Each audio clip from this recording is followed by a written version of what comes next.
नारायणं मोहि सर्वसाधारणं मंगलमय मंगल करण वीतराग विज्ञान नमो ताहि जाते भय अरिहंतादि महान करि मंगल करि हो महा ग्रंथ करन को काज जाते मिले समाज सब पावे निज पद राज। मोक्ष मार्ग प्रकाशक का तृतीय अध्याय हमने प्रारंभ किया था, जिसमें से एक टॉपिक हमने पढ़ लिया था। इसे तो आप किस पद से टोडरमल जी वर्णन कर रहे हैं वो मैं हूँ। एक बार कोई बताएगा तीसरे अधिकार की विषय वस्तु क्या है? तीसरे अधिकार में किसके बारे में किस प्रयोजन से बात की गई है, जो भी ख्याल में हो, जितना भी समझ में आया हो बताइए ऋषभ भैया। संसार का दुख और उसका मूल कारण। सर, ये तीसरा अधिकार जो है उसको मेनली तीन भाग में विभाजित किया गया है। पहले तो दुखों हम कैसे दुखी हो रहे हैं उसके बारे में बताया गया है। और फिर दूसरे में हम उसका उपाय कैसे गलत तरीके से कर रहे हैं वो बताया गया है। और फिर उसको बताते हुए तीसरे में ऐसे बता रहे जो सही उपाय क्या है दुख दूर करने का, वैसे कर्मों पे गठित किया गया है। चलिए बहुत बढ़िया। हाँ अर्चना जी इससे अलग कुछ बोल रहे हैं, बताइए। नहीं सर, यही था कि संसार दुख का मूल कारण, उसके तीन जो पार्ट बताए थे, जो से ऋषभ जी ने बताया, सेम वही था। चलिए बहुत बढ़िया। तीसरे अधिकार की मूल विषय वस्तु क्या है? तो भैया मूल विषय वस्तु तो ये है कि ये जीव दुखी किन कारणों से हो रहा है, ठीक है, और दुख को दूर करने का वास्तविक उपाय क्या है, इसके संबंध में तीसरे अधिकार में बात की है। अब 8 कर्म जिनके कारण से हमारी ऐसी ऐसी अवस्थाएं हो रही हैं, ठीक है, तो टोडरमल जी ने 8 कर्मों की अपेक्षा से बात की है और वहां ये समझाने का प्रयास किया है कि इस कर्म के उदय के कारण से तुम्हें ऐसी ऐसी परेशानी हो रही है, ऐसी ऐसी आकुलता हो रही है, ऐसे ऐसे दुख हो रहे हैं। तुम उससे बचने का जो उपाय कर रहे हो वो उपाय बिल्कुल झूठा है। इसके बाद फिर उन्होंने सच्चा उपाय बताया है, ठीक है। उसका कारण क्या है, ऐसा क्यों किया?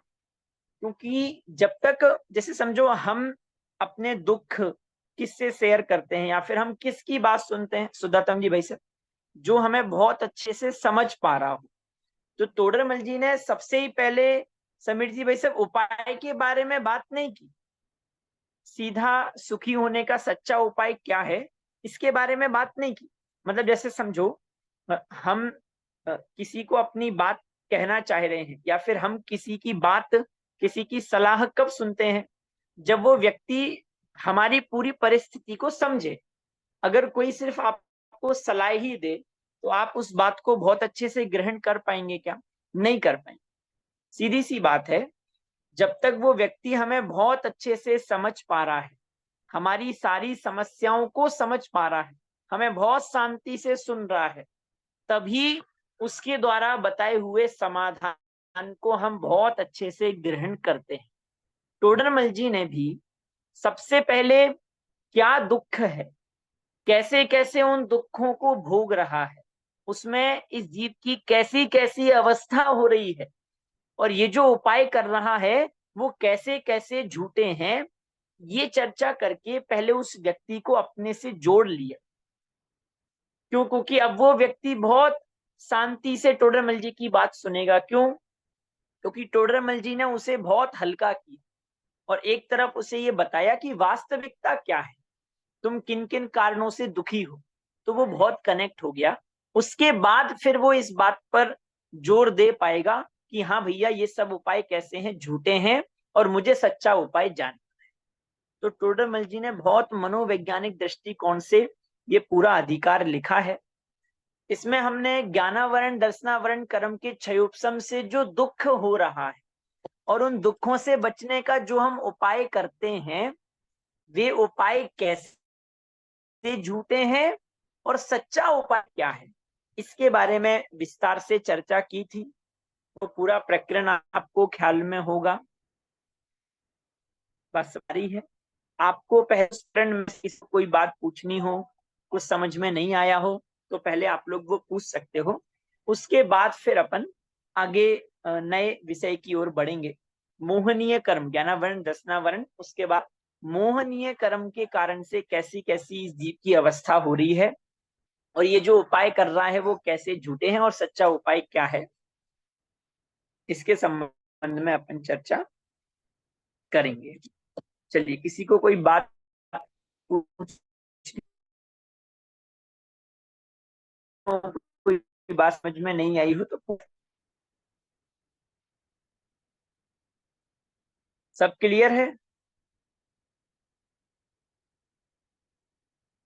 क्लियर है? चलिए बढ़िया। कौन सा वाला क्लियर है? समझ में आने वाला क्लियर है ना? चलिए ठीक, बहुत बढ़िया। देखिए, स्क्रीन शेयर कर रहा है नैना जी? हाँ बोलिए सुमित जी भाई साहब।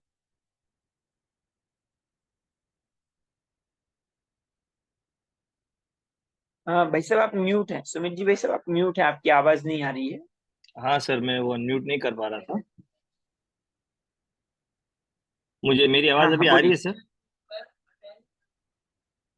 हाँ हाँ बिल्कुल आ रही है।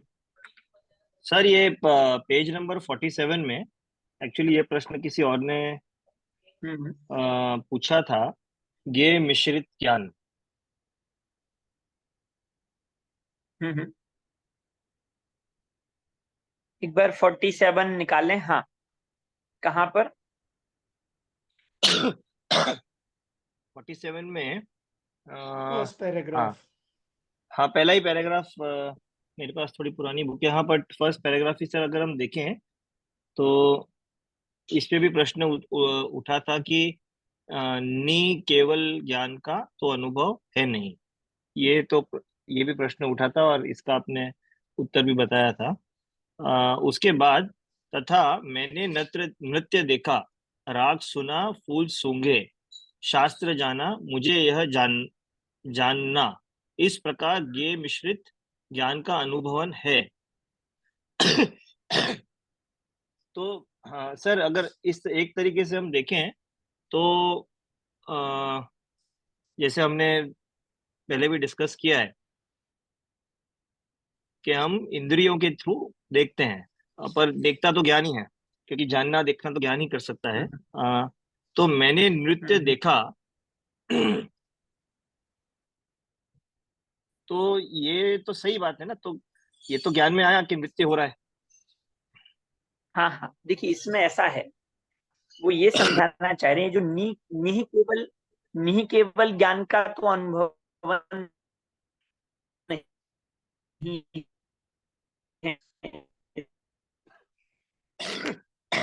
सॉरी सर, इसका आपकी आवाज पहले मुझे तो नहीं आ रही है। भाव समझ में आया कि आपकी आवाज ब्रेक हो रही है सर सर। आपकी आवाज क्रैक हो रही है सर। सॉरी।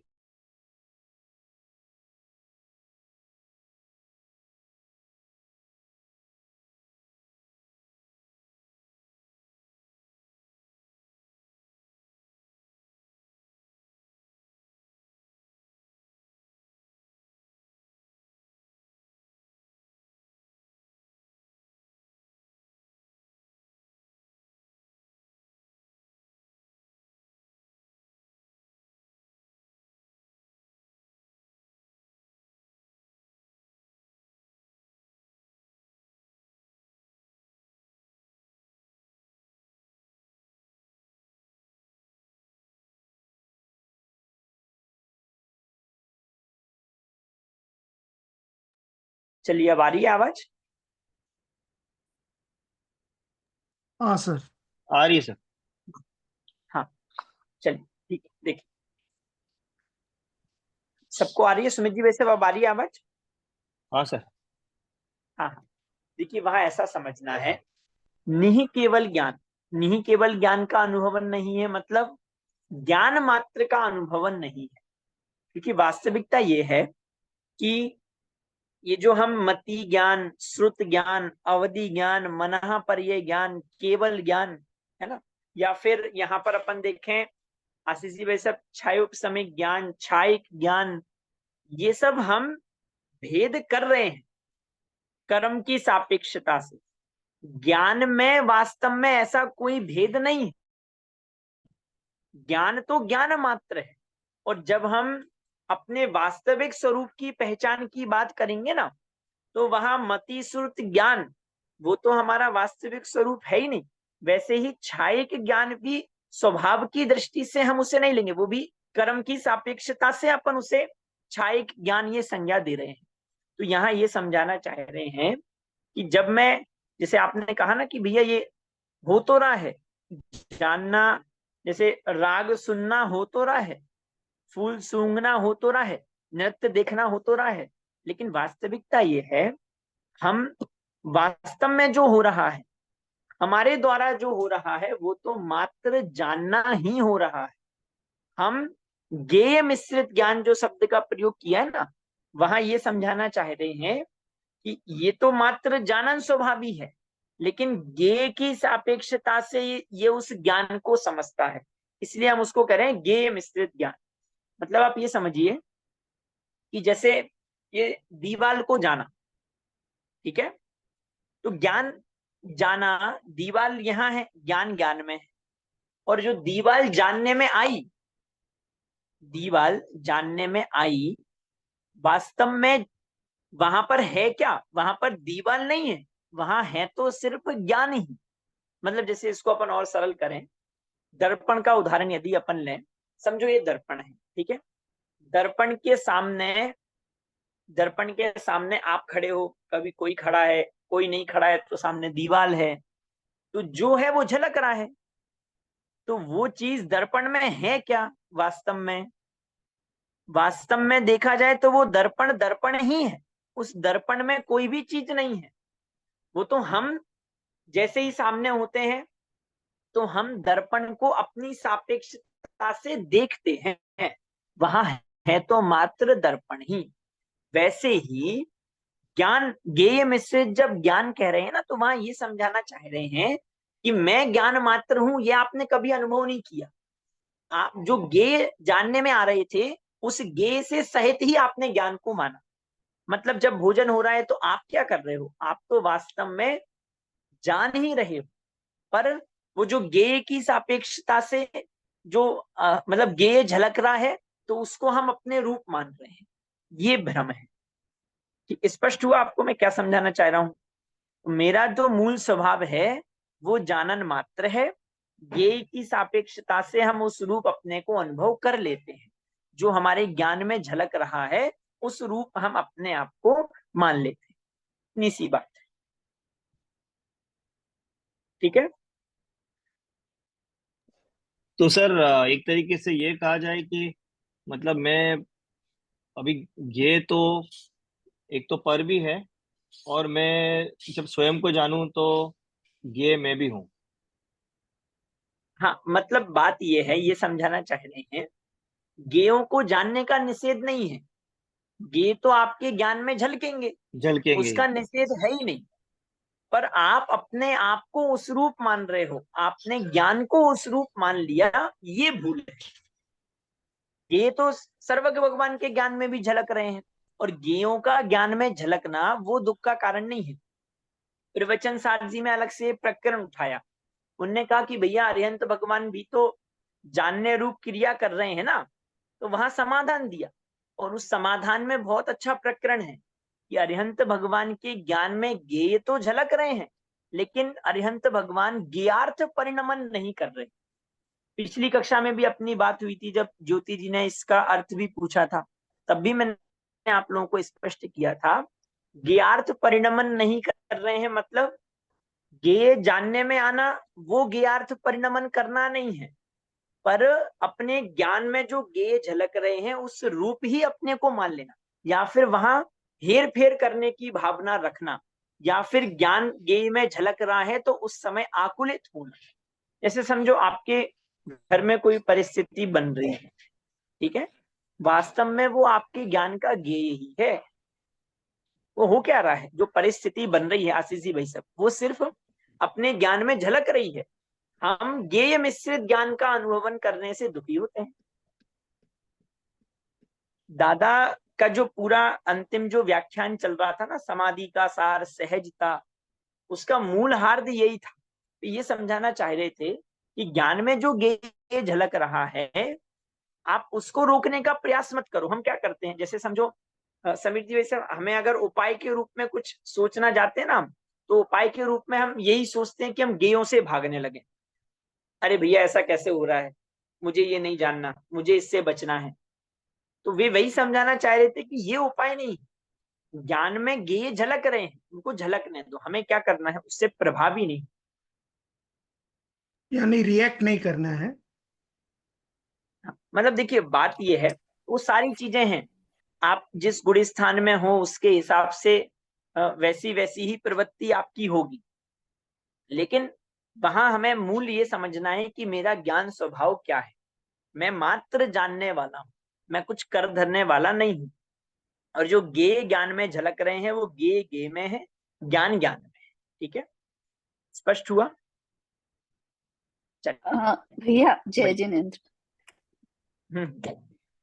हाँ हाँ, तो हाँ बोलिए इसको बोलिए। हम गेया हाँ गे मिश्रित ज्ञान मतलब जैसे आपने अभी बताया, तो उसको ऐसे समझ सकते हैं कि उससे मतलब जो हमारे ज्ञान में आया उससे हम जुड़ गए, या उससे जो प्रभावित हो गया, आपने यूज किया वर्ड, तो उसको हाँ, फिर हम बोलेंगे कि गे प्रभावित मिश्रित होना, ज्ञान हो गया। हाँ प्रभावित होना वो भी आएगा, और जुड़ आप जाना। ज्ञान को उस रूप ही मान रहे हो, ज्ञान को आप उस रूप ही मान रहे हो। जैसे समझो वहां उदाहरण दिए ना, मैं राग सुन रहा हूं, मैं नृत्य देख रहा हूं, अब मैं तो वास्तव में क्या कर रहा हूं, जान रहा हूं। वो तो हम गेय की सापेक्षता से उस रूप अपने को मान रहे हैं। ठीक है, उसी को बोलते हैं गेयार्थ परिणमन। हाँ हाँ बिल्कुल। ज्ञार्थ परिणमन मतलब जो आपके ज्ञान में गेय झलक रहा है, आप उससे प्रभावी हो रहे हैं, या फिर उस गेय रूप ही अपने को मान रहे हैं, ये ज्ञार्थ परिणमन है। ज्ञान का झलक, गेयों का झलकना वो ज्ञार्थ परिणमन नहीं है। वो तो दर्पण की भांति है ज्ञान, है ना, उसमें तो गेय झलक रहे हैं, सो झलक रहे हैं। सर्वज्ञ भगवान को उससे कोई प्रभाव नहीं पड़ रहा, ना तो उससे वे सुखी हो रहे हैं, ना उससे वे दुखी हो रहे हैं। बात समझ में आ रही है? ठीक है, चलिए बढ़िया, थैंक यू बढ़े भैया। आगे। बाकी सब लोग भैया समझ में आ रहा है? अमित जी भाई साहब, नितिन जी भाई साहब, हाँ बोलिए आतिश जी। हाँ जय जी ने। तो मुझे एक पूछना था कि अगर गेय नहीं होते तो ज्ञान तो फिर मीन्स कैसे होता? अगर स्टार्टिंग में गेय तो होगा तभी ज्ञान हुआ, बाद में भले ही फिर वो ज्ञान गेय मीन्स ज्ञान में गेय की जरूरत नहीं रही, पर ज्ञान के लिए कुछ तो लगा होगा ना, जानने के लिए। भाई कोई भी चीज का अगर ज्ञान होना, जैसे मोबाइल है, आपको उसका पहले देखा, आपने गे किया, जाना, तभी आपको उसका ज्ञान हुआ। और गे नहीं हम्म, होता तो ज्ञान कहाँ से आता? वो पूछना था, कोई चलिए भी बहुत चीज का बढ़िया। ज्ञान। हाँ हाँ, बढ़िया।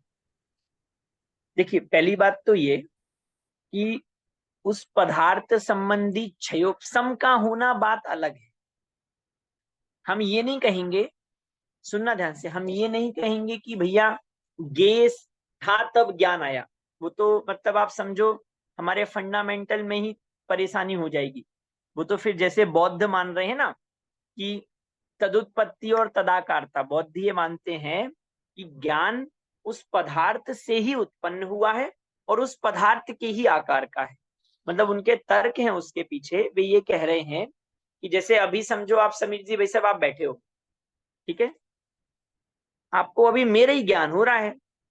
बात समझ में आ रही है आपको अभी? या फिर समझो आपके सामने जो फोन रखा है या लैपटॉप रखा है, आपको उसका ज्ञान हो रहा है, आपको अपने पास में बैठे बेटे का ज्ञान नहीं हो रहा, और दूर रखे हुए पदार्थ का ज्ञान नहीं हो रहा, आपको अभी इस मोबाइल का ही ज्ञान हो रहा है। ऐसा कैसे हो रहा है? तो बौद्ध कहते हैं कि भैया ज्ञान उस पदार्थ से उत्पन्न होता है और उसके ही आकार का है।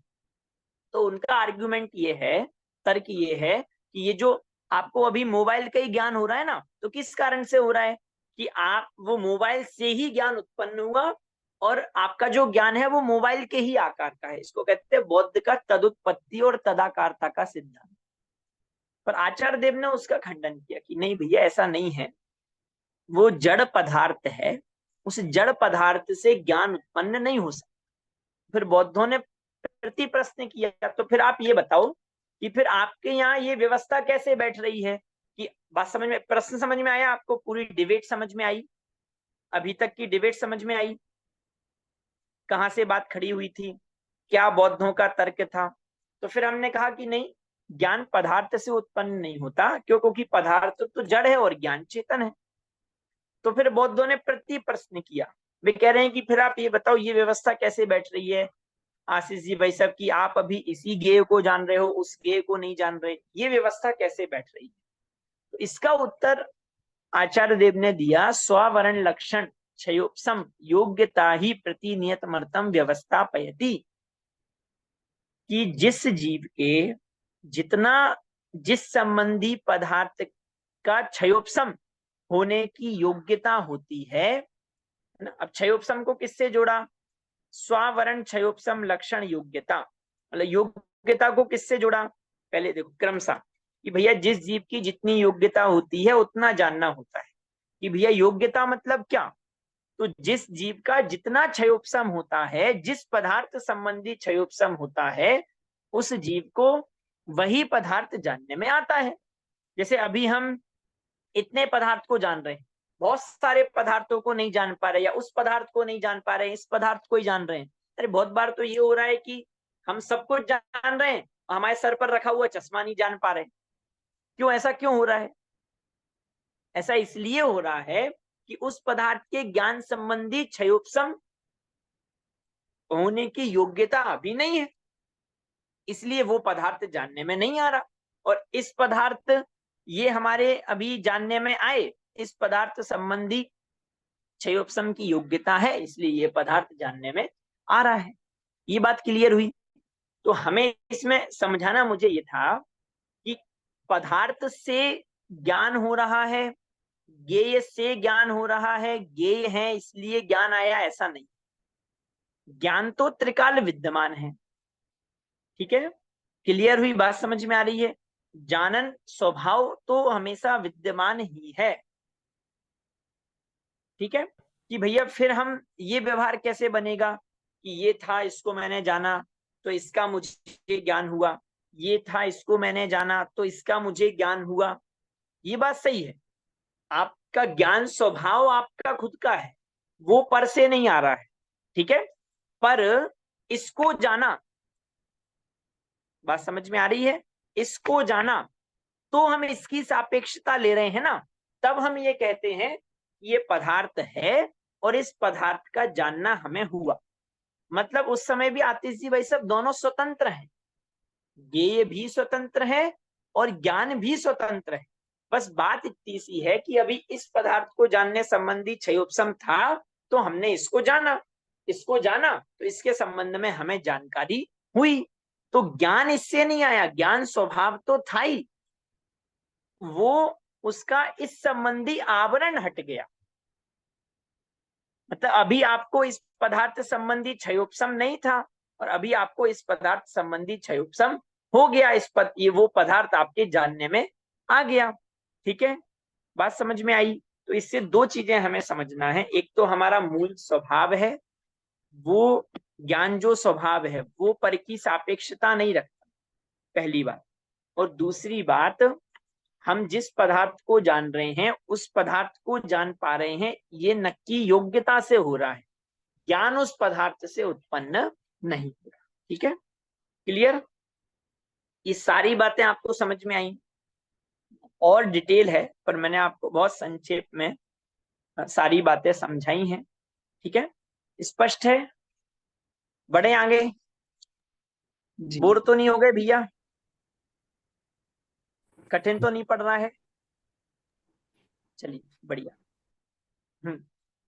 देखिए आगे बढ़ते हैं। चलिए, ज्ञानावरण दर्शनावरण कर्म के क्षयोपशम से होने वाला दुख और निवृत्ति, ये टॉपिक हमने पढ़ लिया था। मोहनीय कर्म के संबंध में आज हमें चर्चा करनी है। हाँ देखिए, चलिए पढ़िए, कौन पढ़ेगा? हैंड रेस करें जिसका पिछली कक्षा में नंबर नहीं आया हो।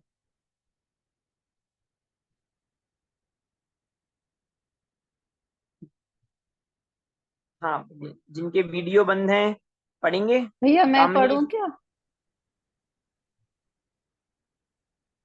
हाँ हाँ, एक सेकेंड पहले, अगर जिनके नंबर नहीं आए हैं पहले भी, वे यदि हैंड रेस करते हैं तो उनको अपन मौका देंगे।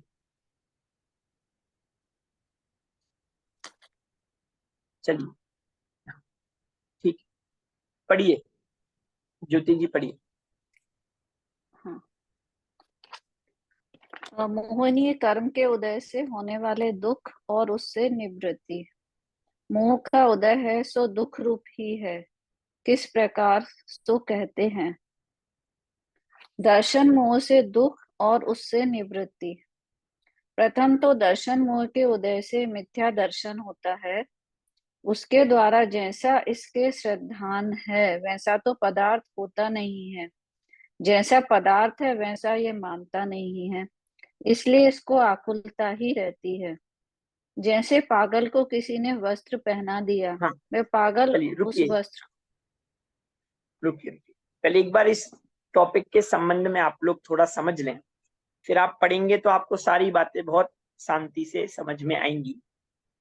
देखिए, सबसे पहले तो क्या कहना चाह रहे हैं वो अपन समझें। हो ये रहा है, पहले दर्शन मोहनीय के बारे में बात कर रहे हैं, फिर चारित्र मोहनीय के बारे में बात कर रहे हैं। तो दर्शन मोहनीय का संबंध किससे है? श्रद्धान से है। ठीक है, तो यहाँ ये कह रहे हैं, दिक्कत ये हो रही है कि जैसा पदार्थ है दातम जी भाई, वैसा ये जीव श्रद्धान नहीं कर रहा। जैसा सात तत्वों का स्वरूप है, जैसी वस्तु व्यवस्था है, वैसा ये श्रद्धान नहीं कर रहा। ठीक है, और जैसा ये श्रद्धान कर रहा है वैसा पदार्थ परिणमित नहीं हो रहा। बात समझ में आई? क्लियर हो रही है? बात समझ में आ रही है? वापस रिपीट करता हूं, जैसा पदार्थों का स्वरूप है वैसा ये श्रद्धान नहीं करता, स्वीकार नहीं करता, और जैसा ये श्रद्धान कर रहा है वैसे पदार्थ परिणमित नहीं होते। अब टोडरमल जी ने इस प्रकरण को इस दृष्टि से लिया है, पहले तो ये बताया कि कैसे कैसे ये जीव परेशान हो रहा है, फिर कहा कि भैया इसको सुखी होना है तो दो उपाय हैं। पहला उपाय तो क्या है सुमित जी भाई साहब, कि जैसा इसका श्रद्धान है, जैसा जैसा ये चाह रहा है वैसा वैसा पदार्थ परिणमित हो जाए। ठीक है, और दूसरा उपाय क्या है? जैसा जैसा पदार्थ परिणमित हो रहा है वैसा वैसा ये स्वीकार कर ले, मान ले। अब जो पहला उपाय है, क्या है पहला उपाय? कि जैसा इसका श्रद्धान है वैसे सारे पदार्थ परिणमन करने लग जाएं। तो टोटमल जी ने बहुत विस्तार से चर्चा की कि भैया लेकिन वैसा पॉसिबल नहीं है।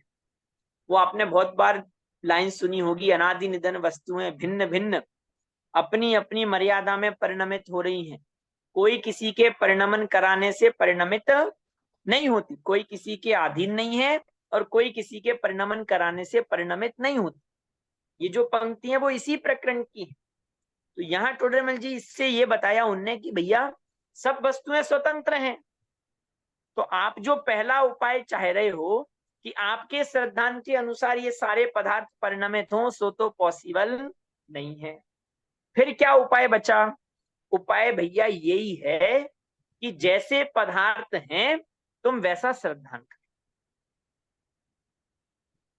ठीक है, बात स्पष्ट हुई? अब यहां से जो प्रकरण प्रारंभ होगा मैं आपको एक बार बता देता हूं, तो आप पढ़ेंगे तो बहुत सरलता से समझ में आएगा। सबसे पहले उन्होंने शरीर से बात की, मतलब सबसे पहले जो घोर मिथ्यात्व है वहां से बात उठाई, है ना। सबसे पहले शरीर के बारे में चर्चा की। ये शरीर कर्मोदय से मिला था, लेकिन क्या कर रहा है, खुद का मान के बैठ गया है, परेशान हो रहा है। ये जो पुत्र स्त्री, है ना, माता पिता, ये सब कहीं कहीं से आए थे, इसके नहीं है, पहले भी नहीं थे, वे कहीं कहीं से आए थे, और अब ये उनको अपना मान के बैठ गया है और दुखी हो रहा है। ठीक है, तो ऐसे करते हुए उन्होंने पहले अग्रहित मिथ्यात्व की चर्चा की। फिर कह रहे हैं कभी कदाचित संगी पंचेंद्रिय होकर इसने थोड़ा बहुत प्रयास करना प्रारंभ भी किया, तो इसके दुर्भाग्य से कुगुरु कुदेव कुशास्त्र आदि का योग बन गया, तो परेशान होता रहा। तो यहां से उन्होंने ग्रहित मिथ्यात्व को भी ले लिया। ये मैं आपको क्या बता रहा हूं, ये मैं आपको बता रहा हूं कि कैसे कैसे ये जीव मोहनीय के कारण से दुख भोग रहा है। तो पहले अग्रहित मिथ्यात्व के कारण से कैसे कैसे दुख हो रहे हैं, शरीर को, इन सबको अपना मान के परेशान हो रहा है। फिर कभी थोड़ी बहुत बुद्धि जाग रही है, कुछ प्रयास करना चाह रहा है, तो कुगुरु कुदेव कुशास्त्र आदि का संयोग बन गया, तो ग्रहित मिथ्यात्व के कारण से परेशान होता रहा। फिर कभी कदाचित सुदेव सुगुरु सुशास्त्र का योग बना, तो वहां भी जो निश्चय नय का कथन था उसका श्रद्धा नहीं करके व्यवहार नय द्वारा कही हुई बातों को ही हितकर मानता रहा। बात समझ में आ रही है। ऐसे करते हुए उन्होंने पहले तो कि कैसे कैसे ये जीव परेशान हो रहा है वो बताया। फिर उसके बाद कि भैया ये जो उपाय करता है वो भी झूठे हैं। क्यों? क्योंकि सभी पदार्थ अपने अपने अनुसार परिणमित कर रहे हैं। तो सच्चा उपाय क्या है? जैसे पदार्थ हैं वैसा श्रद्धान कर ले। भ्रम जनित दुख को दूर करने का उपाय है भ्रम को दूर करना। ठीक है, चलिए, तो ये पूरा प्रकरण मैंने आपको एक बार बता दिया है। अब आप पढ़ेंगे बहुत अच्छे से समझ में आएगा। चलिए पढ़िए आगे। प्रथम तो दर्शन मोह के उदय से मिथ्या दर्शन होता है। उसके द्वारा जैसा इसके श्रद्धान है वैसा तो पदार्थ होता नहीं है, जैसा पदार्थ है वैसा ये मानता नहीं है, इसलिए इसको आकुलता ही रहती है। जैसे पागल को किसी ने वस्त्र पहना दिया, वह पागल उस वस्त्र को अपना अंग जानकर अपने को और वस्त्र को एक मानता है। वह वस्त्र पहनने वाले के अधीन होने से कभी वह फाड़ता है, कभी जोड़ता है, कभी खोसता है, कभी नया पहनता है, इत्यादि चरित्र करता है। वह पागल उसे अपने अधीन मानता है, उसकी पराधीन क्रिया होती है, उससे वहां महाखेद किन्न होता है। उसी प्रकार इस जीव को कर्मोदय ने शरीर संबंध कराया। यह जीव उस शरीर को अपना अंग जानकर अपने को और शरीर को एक मानता है। वह शरीर कर्म के अधीन कभी कृश होता है, कभी स्थूल होता है, कभी नष्ट होता है, कभी नवीन उत्पन्न होता है, इत्यादि चरित्र होते हैं। यह जीव उसे अपने अधीन मानता है, उसकी पराधीन क्रिया होती है, उससे महाखेद खिन्न होता है।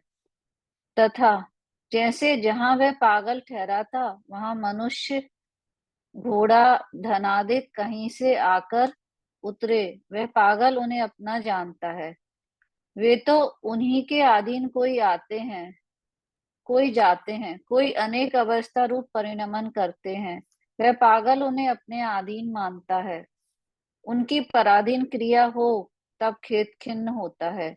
उसी प्रकार यह जीव जहाँ पर्याय धारण करता है वहां स्वयं पुत्र, घोड़ा, धनादिक कहीं से आकर प्राप्त हुए, यह जीव उन्हें अपना जानता है। वे तो उन्हीं के अधीन कोई आते हैं, कोई जाते हैं, कोई अनेक अवस्था रूप परिणमन करते हैं। यह जीव उन्हें अपने अधीन मानता है और उनकी पराधीन क्रिया हो तो खेद खिन्न होता है। यहाँ कोई कहे कि किसी काल में शरीर की तथा पुत्रादिक की क्रिया इस जीव के अधीन भी तो होती दिखाई देती है, तब तो यह सुखी होता है।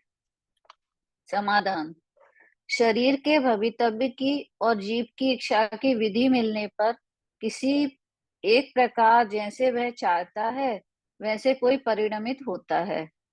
इसलिए किसी काल में उसी का विचार होने पर सुख सुख का सा आभास होता है, परंतु सर्व ही तो सर्व प्रकार से जैसे ये चाहता है वैसे परिणमित नहीं होते। इसलिए अभिप्राय में तो अनेक आकुलता सदाकाल रहा ही करती है। भैया यहाँ विधि का क्या मीनिंग लेंगे? शरीर के भवितव्य की और जीव की इच्छा की विधि मिलने पर मतलब? हाँ, विधि मतलब अपन कहते हैं ना कि ऐसी विधि मिल जाए जैसा अपन चाह रहे ना, वैसी विधि मिल जाए, मतलब उस रूप सारे योग बन जाए। विधि मिल जाए मतलब उस रूप सारे योग बन जाए। जैसे आप लोगों को ये प्रकरण समझ में आया? आप कनेक्ट कर पा रहे हैं क्या चल रहा है? सरल है। दो प्रकार के पागल बता और दिए। ये यहाँ एक पे सेकंड जैसे रुकिए। हाँ, रुकिए रुकिए।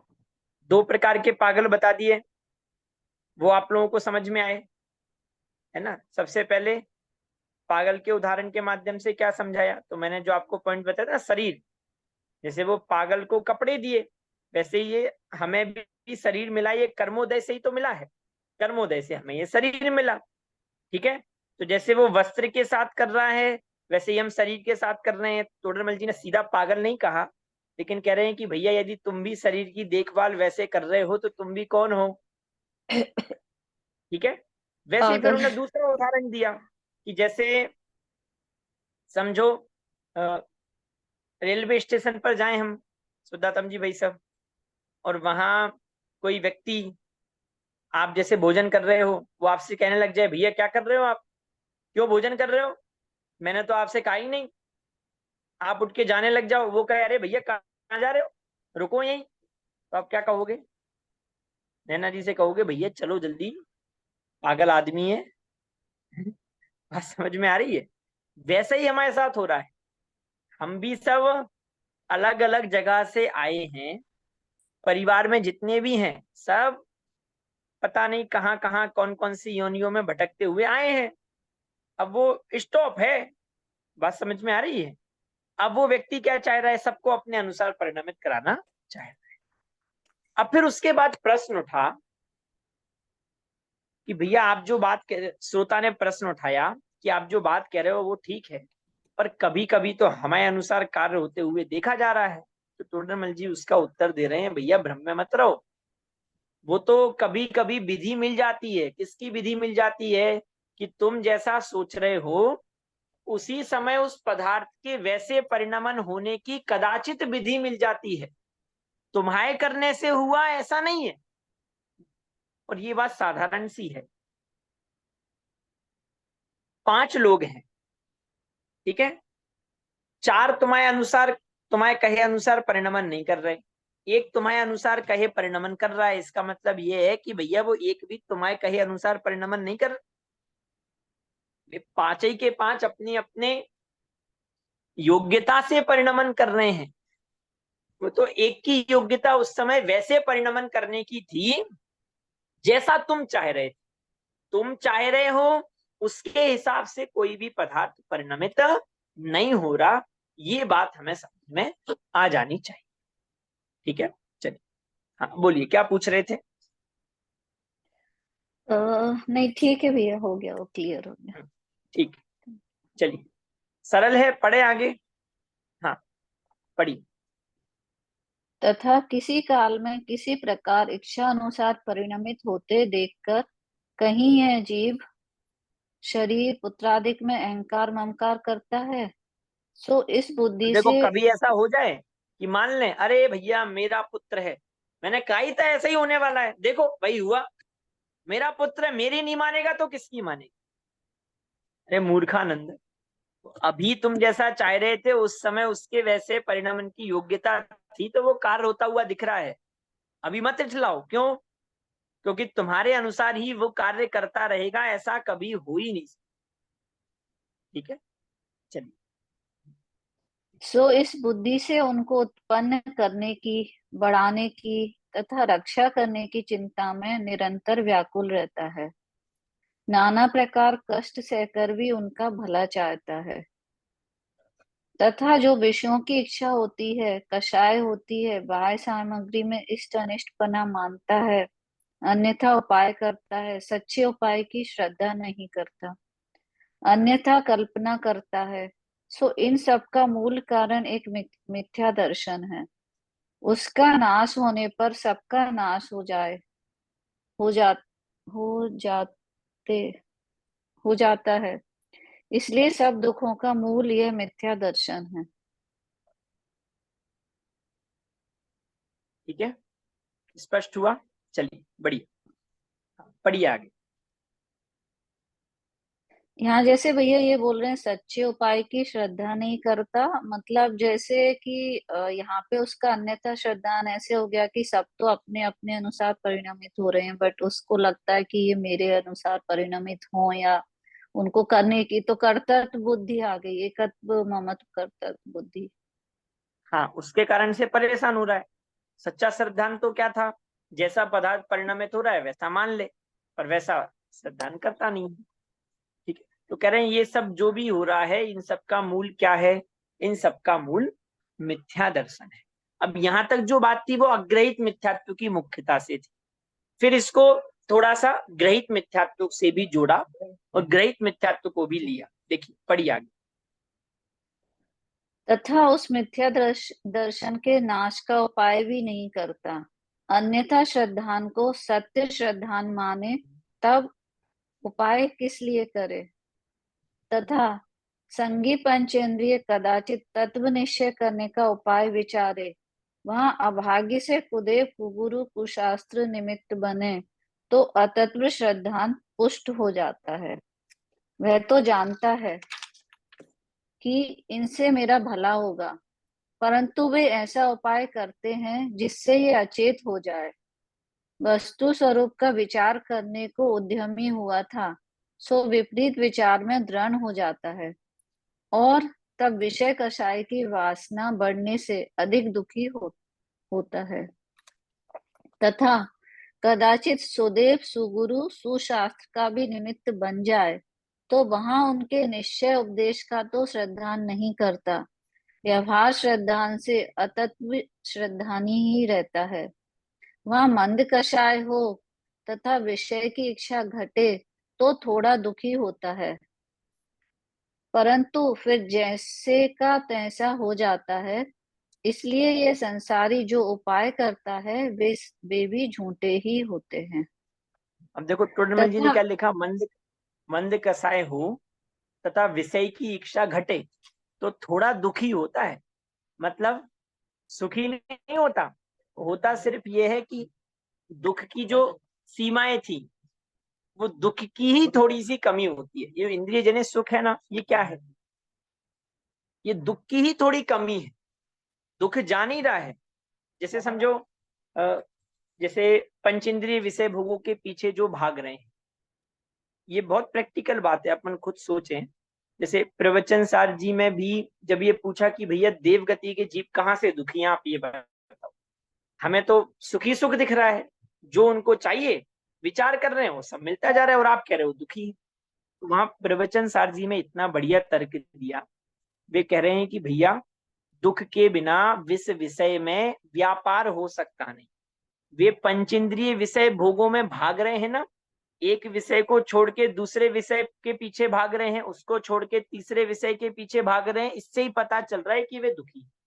हम भी, हम जो जैसे समझो बैठे हैं और सोच रहे हैं कि भैया थोड़ा घूम आए, अच्छा अच्छा खा लें, हम चाह रहे हैं, भगवान सिद्ध भगवान ऐसा नहीं चाह रहे हैं। क्यों? हमारी इंद्रियां हमें पीड़ा दे रही, और हम ये सोचते हैं कि वो पीड़ा हम वहां से भुजा लें। वहां से पीड़ा भुजती नहीं है। पंचेंद्रिय विषय भोगों के पीछे हम जब भी जा रहे हैं तो वहां हमारा एक सेंस बैठा हुआ है कि हमें जो इंद्रियों से पीड़ा हो रही है हम उसको भुजाना चाहें। अब होता ये है कि वहां से वो पीड़ा भुजती नहीं है, वो पीड़ा और बढ़ती जाती है, या फिर विषय परिवर्तन हो जाता है। जैसे समझो आपको अभी भोजन का विचार चल रहा था, ठीक है, उस संबंधी इंद्रियां पीड़ा दे रही थी, आपने उसकी पूर्ति करना चाहिए, वहां कदाचित आपको शांति लगी, फिर आप दूसरे के पीछे भाग रहे हो, फिर दूसरे के पीछे भाग रहे हो। तो ये जो सर्कल चल रहा है ना, इसको टोडरमल जी समझाना चाह रहे हैं, और इसके मूल में वे मिथ्यात्व को बताना चाहे कि वहां मूल जड़ क्या बैठी हुई है। मिथ्यात्व बैठा हुआ है, और तुम्हें जो सुख लग रहा है वो सुख नहीं है, वो दुख की कमी मात्र है।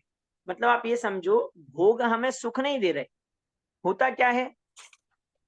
और दूसरी बात, भोग तो हमें समझो दुख भी कम नहीं कर रहे।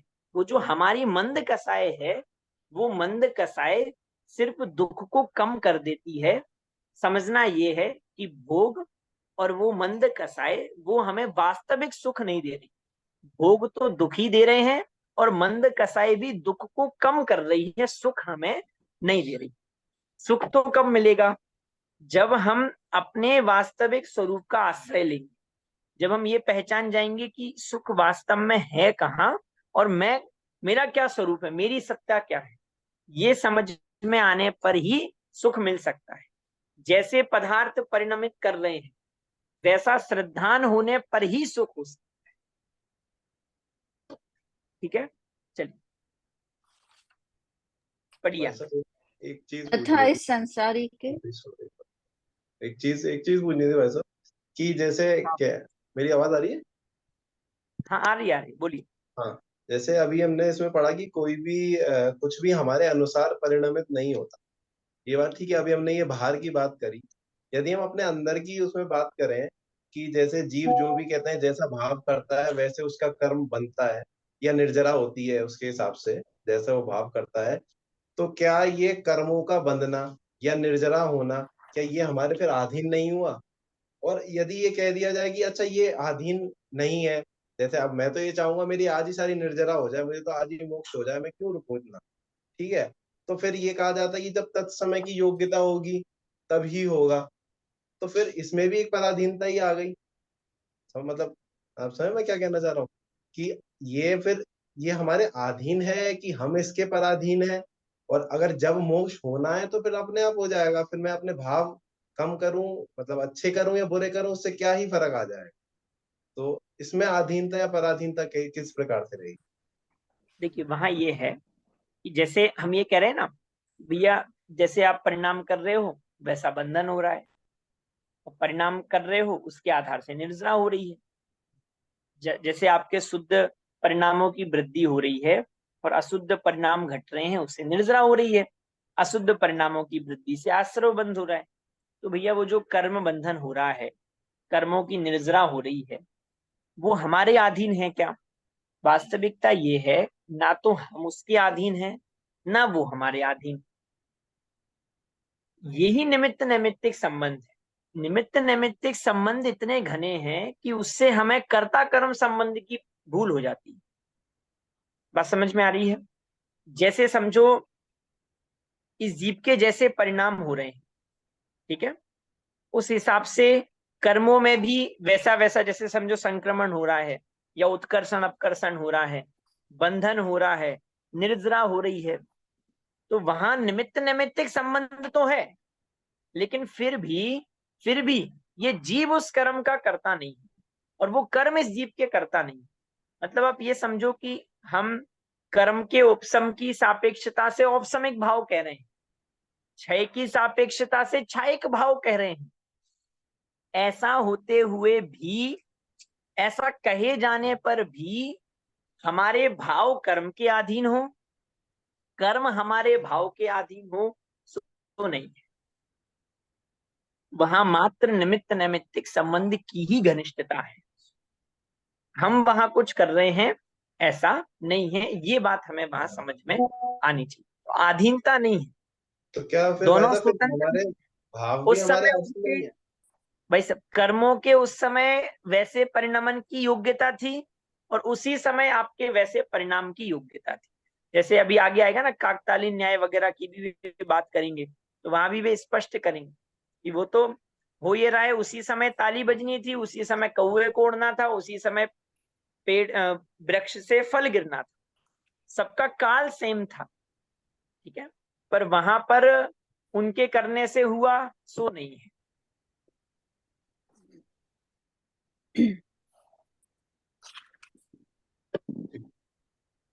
ठीक है, ठीक है। चलिए बढ़िया। अब देखिए यहां तक जो प्रकरण हुआ, अभी तक अपन ने जितना पढ़ा है, अभी ये बताया कि ये जीव इसके साथ क्या क्या घटित हो रहा है, कैसे कैसे दर्शन मोहनीय के कारण से इस जीव की अवस्था हो रही है। अभी तक ये चर्चा की। अब ये कहेंगे कि ये जो उपाय करना चाहता है वो क्यों झूठा है, वो बताएंगे और फिर सच्चा उपाय बताएंगे। देखिए पढ़िए।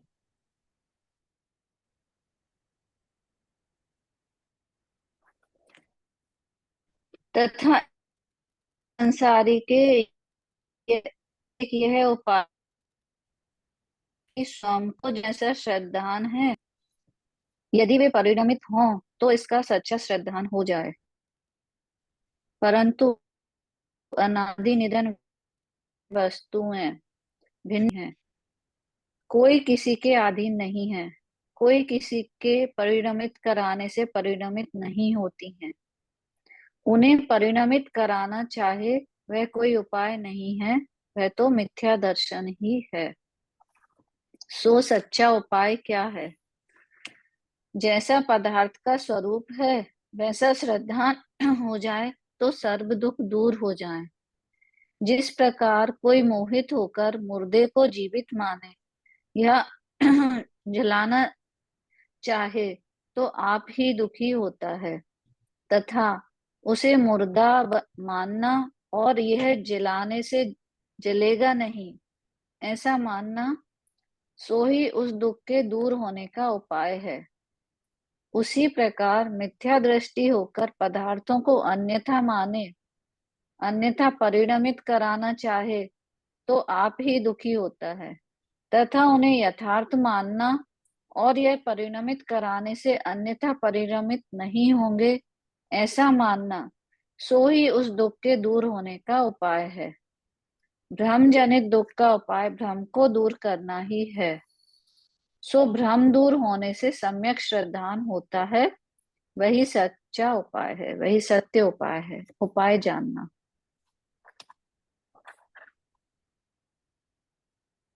आगे पढ़ूं भैया? नहीं नहीं, एक सेकंड, ठीक है। ये स्पष्ट हुआ, आपको दोनों चीजें समझ में आई। सबसे पहले तो उपाय क्यों झूठा है, तो वो मैं आपको पहले ही स्पष्ट कर चुका था कि सारे पदार्थ अपनी अपनी योग्यता अनुसार परिणमन कर रहे हैं, कोई किसी के अधीन नहीं है, कोई किसी के परिणमन कराने से परिणमित नहीं होता। तो इसका जैसा श्रद्धान है, ये चाहे कि वैसे ही पदार्थ परिणमन करें तो ऐसा संभव नहीं। ठीक है। फिर भैया सच्चा उपाय क्या है, उसकी चर्चा भी अपन कर चुके हैं कि जैसे पदार्थ हैं वैसा ये श्रद्धान कर ले। क्यों? क्योंकि भ्रम जनित दुख को दूर करने का उपाय है भ्रम को दूर करना। इसको जो दुख हो रहा है वो भ्रम के कारण हो रहा है, तो दुख दूर कैसे हो? ये उस भ्रम को दूर कर ले तो इसका दुख दूर हो जाए। ठीक है। ये पूरी चर्चा दर्शन मोहिनीय की मुख्यता से थी, और इसका सार ये है कि जैसे 7 तत्व हैं उनका हम वैसा ही श्रद्धान कर लें, जैसी वस्तु व्यवस्था है वैसा ही हम श्रद्धान करें तो हम सुखी हो सकते। अब इसको बहुत तोडरमल जी ने बहुत खोला है, हमें भी इसे और खोलना चाहिए, एक एक उदाहरण से जोड़ना चाहिए। कि मैं ये सोच रहा हूँ कि ये स्त्री पुत्र मकान ये सब मुझे सुख देने वाले हैं, तो भैया ये सब मुझे सुख कैसे दे सकते? मैं चाह रहा हूं कि ये सब मेरे अनुसार परिणमन करें, लेकिन ये सब मेरे अनुसार परिणमन कर ही नहीं सकते। मैं जो आकुलित हो रहा हूं ये मेरे ही मोह के कारण से आकुलित हो रहा हूं, पर द्रव्य का इसमें कोई भी हस्तक्षेप नहीं है। अगर ये बातें हमें समझ में आ जाएं, यही सम्यक दर्शन है, यही सुखी होने का उपाय है, और इसमें ही समझदारी है। एक समझदार कौन है? जो यथार्थ का ग्रहण करे सो समझदार है। अभी हम सब क्या कर रहे हैं? अयथार्थ का ग्रहण कर रहे हैं। प्रवचन सार जी में मोह के की पहचान में सबसे पहला विशेषण दिया अयथार्थ ग्रहण। दर्शन मोह इज इक्वल टू अयथार्थ ग्रहण। जो यथार्थ नहीं है, जो वास्तविकता नहीं है, उसको हम श्रद्धा ज्ञान चारित्र से ग्रहण कर रहे हैं, ये हमारी भूल है।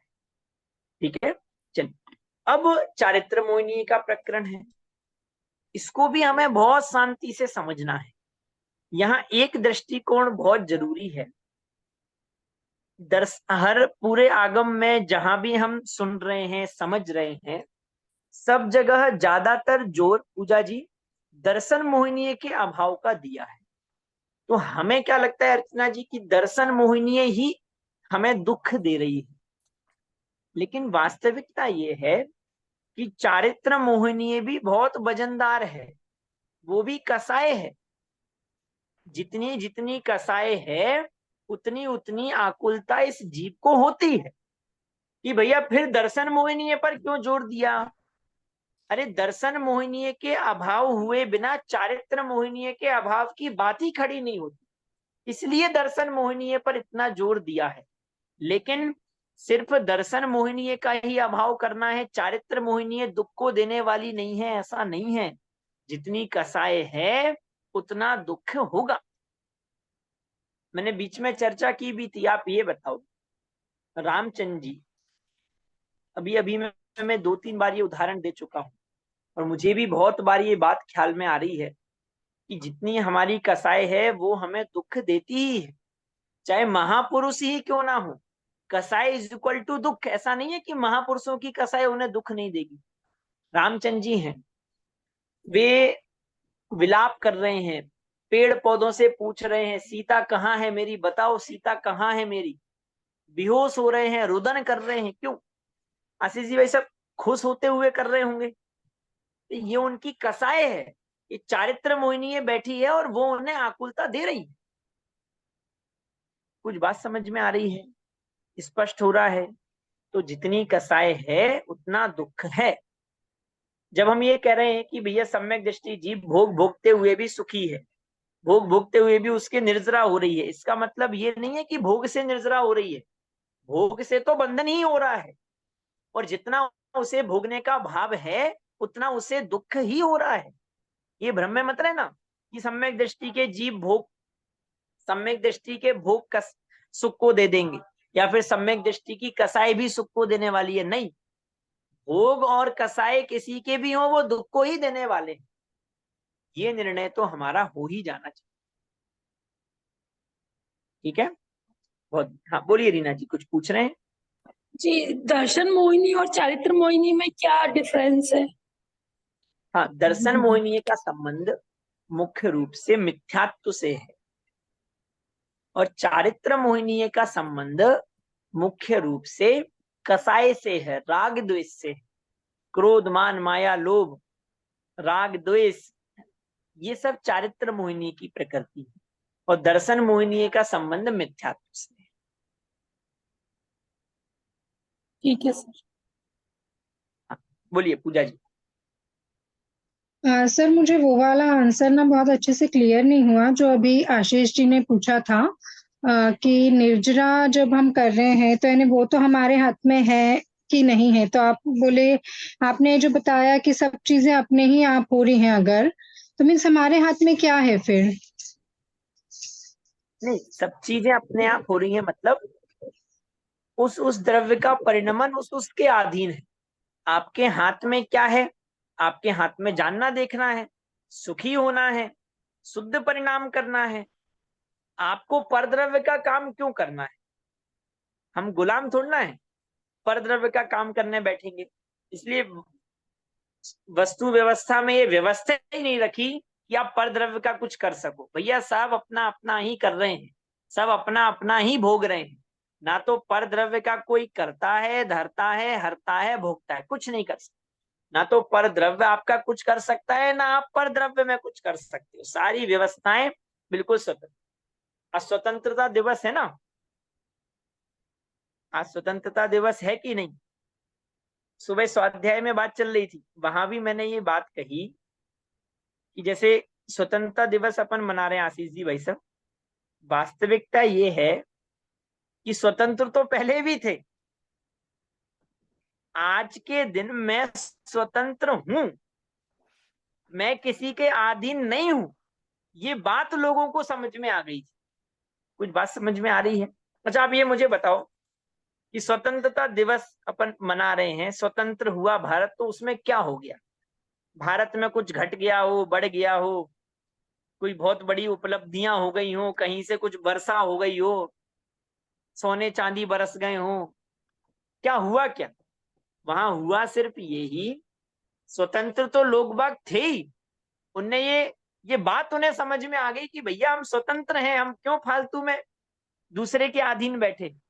वैसे ही ये तो अपन ने लौकिक परिप्रेक्ष्य में बात की, पारलौकिक परिप्रेक्ष्य में भी देखें तो हमें स्वतंत्रता चाहिए नहीं है, हम स्वतंत्र ही हैं, बस मैं स्वतंत्र हूं ये बात हमें स्वीकार करनी। मतलब आप ये समझो स्वतंत्रता हमारी जरूरत नहीं है, वो एक सच है। स्वतंत्रता सच्चाई है, वो वस्तु व्यवस्था में निहित है कि सब स्वतंत्र हैं। हमें चाहिए हो ऐसा नहीं है, बस हमें स्वीकार करना है। हाँ बोलिए अर्चना जी। हाँ सर, मेरा क्वेश्चन ये है कि चारित्र मोह, दर्शन मोह, ये दो जो मोहिनीकरण के भेद बताए हैं, तो पहले चारित्र मोह जाता है या पहले दर्शन मोह जाता है? जैसे संसारी जीव है, क्योंकि क्रोध कसाय तो स्पष्ट देखी जाती है ना, सामने होते हुए देखते हैं हम तो क्रोध पहले करते हैं। दर्शन मोह जाता है ना। तो कैसे, मतलब समझ नहीं आया, मतलब मिथ्यात्व कैसे जाएगा? पहले मिथ्यात्व जाएगा। देखिए तभी आपके कसाय जा सकती है। कसाय का मंद होना और कसाय का जाना दोनों में अंतर है। मिथ्यात्व जाने के पहले कसाय मंद तो होती है, उसी मंद कसाय में जीव पुरुषार्थ करता है, पर कसाय का अभाव वो मिथ्यात्व के जाने पर ही होता है।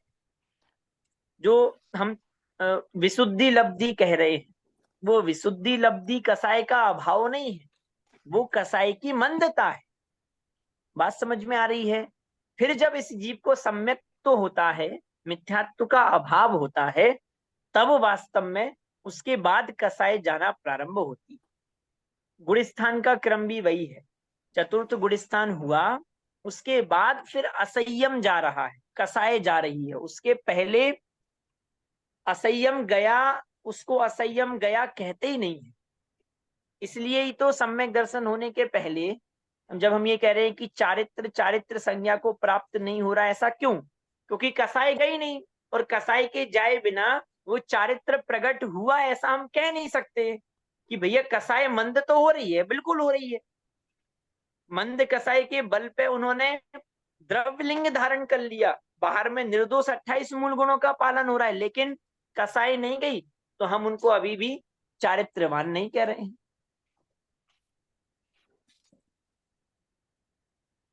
चलिए ठीक है। हाँ, तो मैं आपको ये समझा रहा था कि वो जो चारित्र मोहिनी है,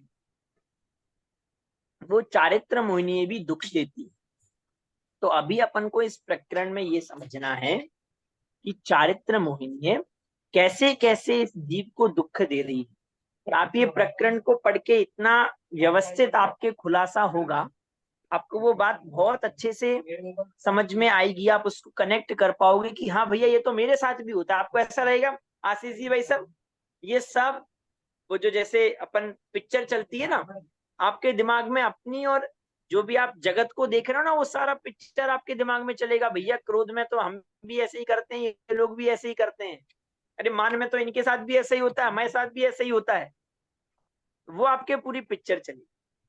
ठीक है, तो अपन को बहुत अच्छे से समझना है कि कसाई के कारण से कैसे कैसे दुख हो रहा है। इसमें एक पैटर्न है, हर एक एक कसाई के बारे में बात की, और वहां कृत कारित अनुमोदना के संबंध में कि खुद कर रहा है, दूसरे से करा रहा है, अनुमोदना कर रहा है, खुद के प्राणों का घात होने पर भी ये जीव उस कसाई की पुष्टि करना चाह रहा है।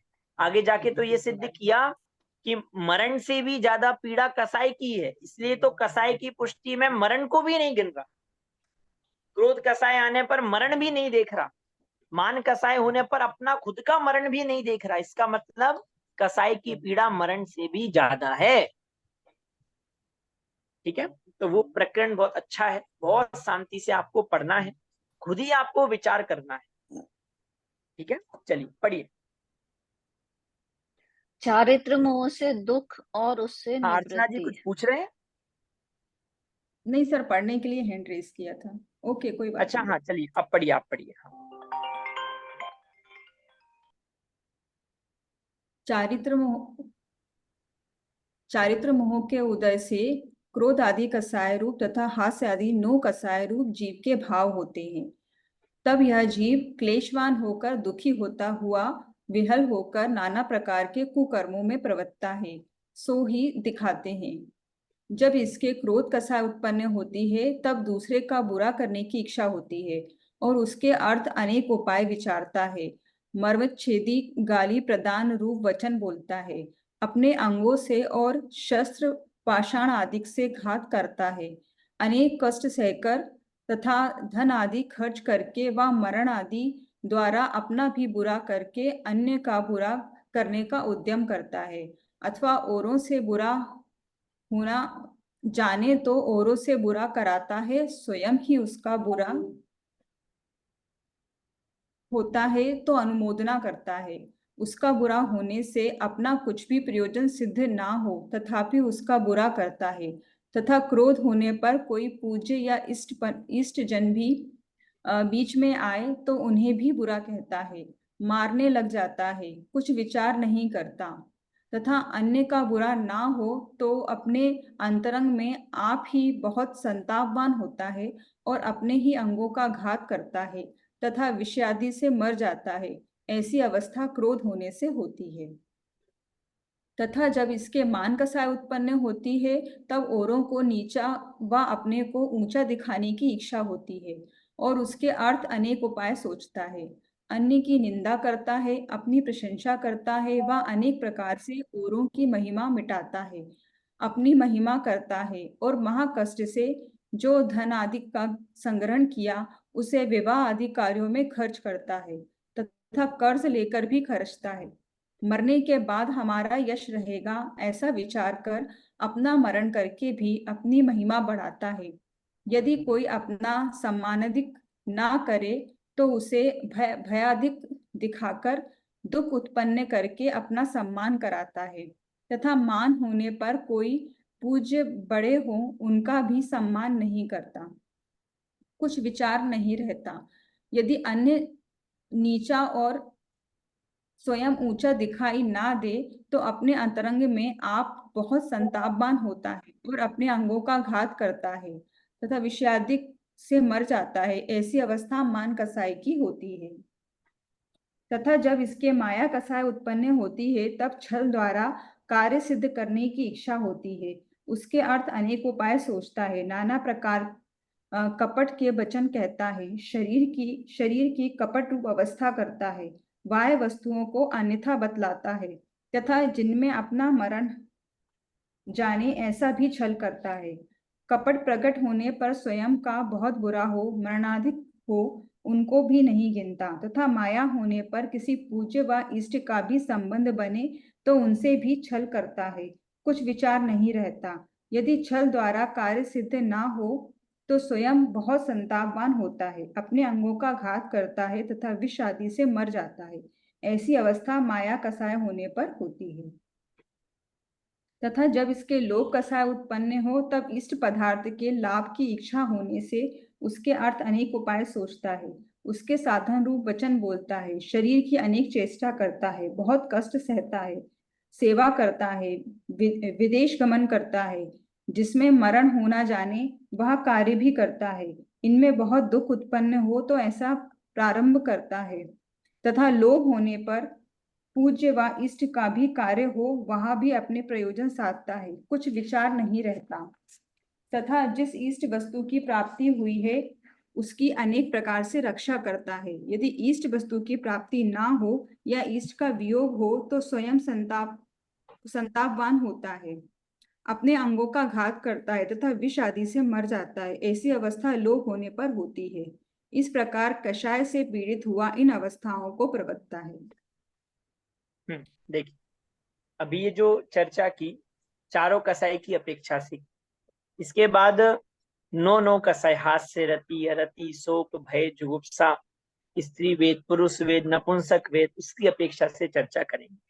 अभी ये जो प्रकरण था ये आपको समझ में आ रहा होगा, इसको अपने से जोड़ने की बहुत जरूरत है। दूसरा, ये जितने भी टोडरमल जी ने जो भी पॉइंट उठाए हैं, हम आपको रोज न्यूज़पेपरों में, आसपास की घटनाओं में ये सब देखने मिलता है और अपने जीवन में भी हम देखें तो हमें बात समझ में आती है कि हम भी कहीं ना कहीं कसाईयों से प्रेरित होकर ऐसे ऐसे कार्य करते हैं और ऐसे ऐसे दुखों को उठाते हैं। अच्छा, वो दूसरी बात, कदाचित ऐसा हो कि अभी वर्तमान में अच्छा उदय है, ये सब कार्य हमारे द्वारा भले ही नहीं किए जा रहे हैं, कदाचित अभी अपनी मंद कसाय है, परंतु इस मंद कसाय में यदि हमने तत्व निर्णय नहीं किया तो फिर हमारे द्वारा भी यही सब होने वाला है। और अनादि काल में अनंत बार, अनेकों बार हमारे द्वारा ये सब किया गया है। हमने भी कितनी ही बार क्रोध कसाय के बस में होकर कैसे कैसे कदम नहीं उठाए। और अभी आप देखो, लोक में सब देखने मिलते ही है, हर रोज कोई ना कोई घटना, कोई ना कोई घटना आपको देखने मिलती है। पुराणों के सैकड़ों उदाहरण है। जैसे लोभ कसाय में कहा कि मरण जानता हुआ भी वहां लोभ कसाय के कारण से पदार्थों को ग्रहण करने की अभिलाषा। आप लोगों ने वो लुब्धक सेठ की कथा सुनी हो? लुब्धक सेठ सुना है नाम? लुब्धक सेठ का नहीं सुना? किस किसने सुना है? हैंड रेस करें एक बार। नहीं सुना सर। अच्छा, एक नहीं सुना है। चलिए, लुब्धक सेठ, अब चूंकि नाम ले लिया है तो मैं आपको बताता हूँ बहुत शॉर्ट में। लुब्धक सेठ मतलब आप ये समझिए बहुत लोभी व्यक्ति था। उसके पास बहुत धन था, इतना सोना था कि उसने उस सोने के माध्यम से एक ऐसा भंडार बना के रखा था जिसमें वो जानवरों के जोड़े रखता था, सोने से बनाकर। मतलब उसमें जैसे हाथी हथनी है तो उसका जोड़ा रखेगा, कुत्ता कुत्ती का जोड़ा रखेगा, है ना। तो ऐसे करते हुए बहुत से जानवरों के जोड़े उसने रखे थे। अब हुआ ये, बैल का जोड़ा वो बनाना चाह रहा था, लेकिन उसमें एक जोड़े में दो होते हैं ना, तो एक तो उसका बन चुका था लेकिन एक बाकी था।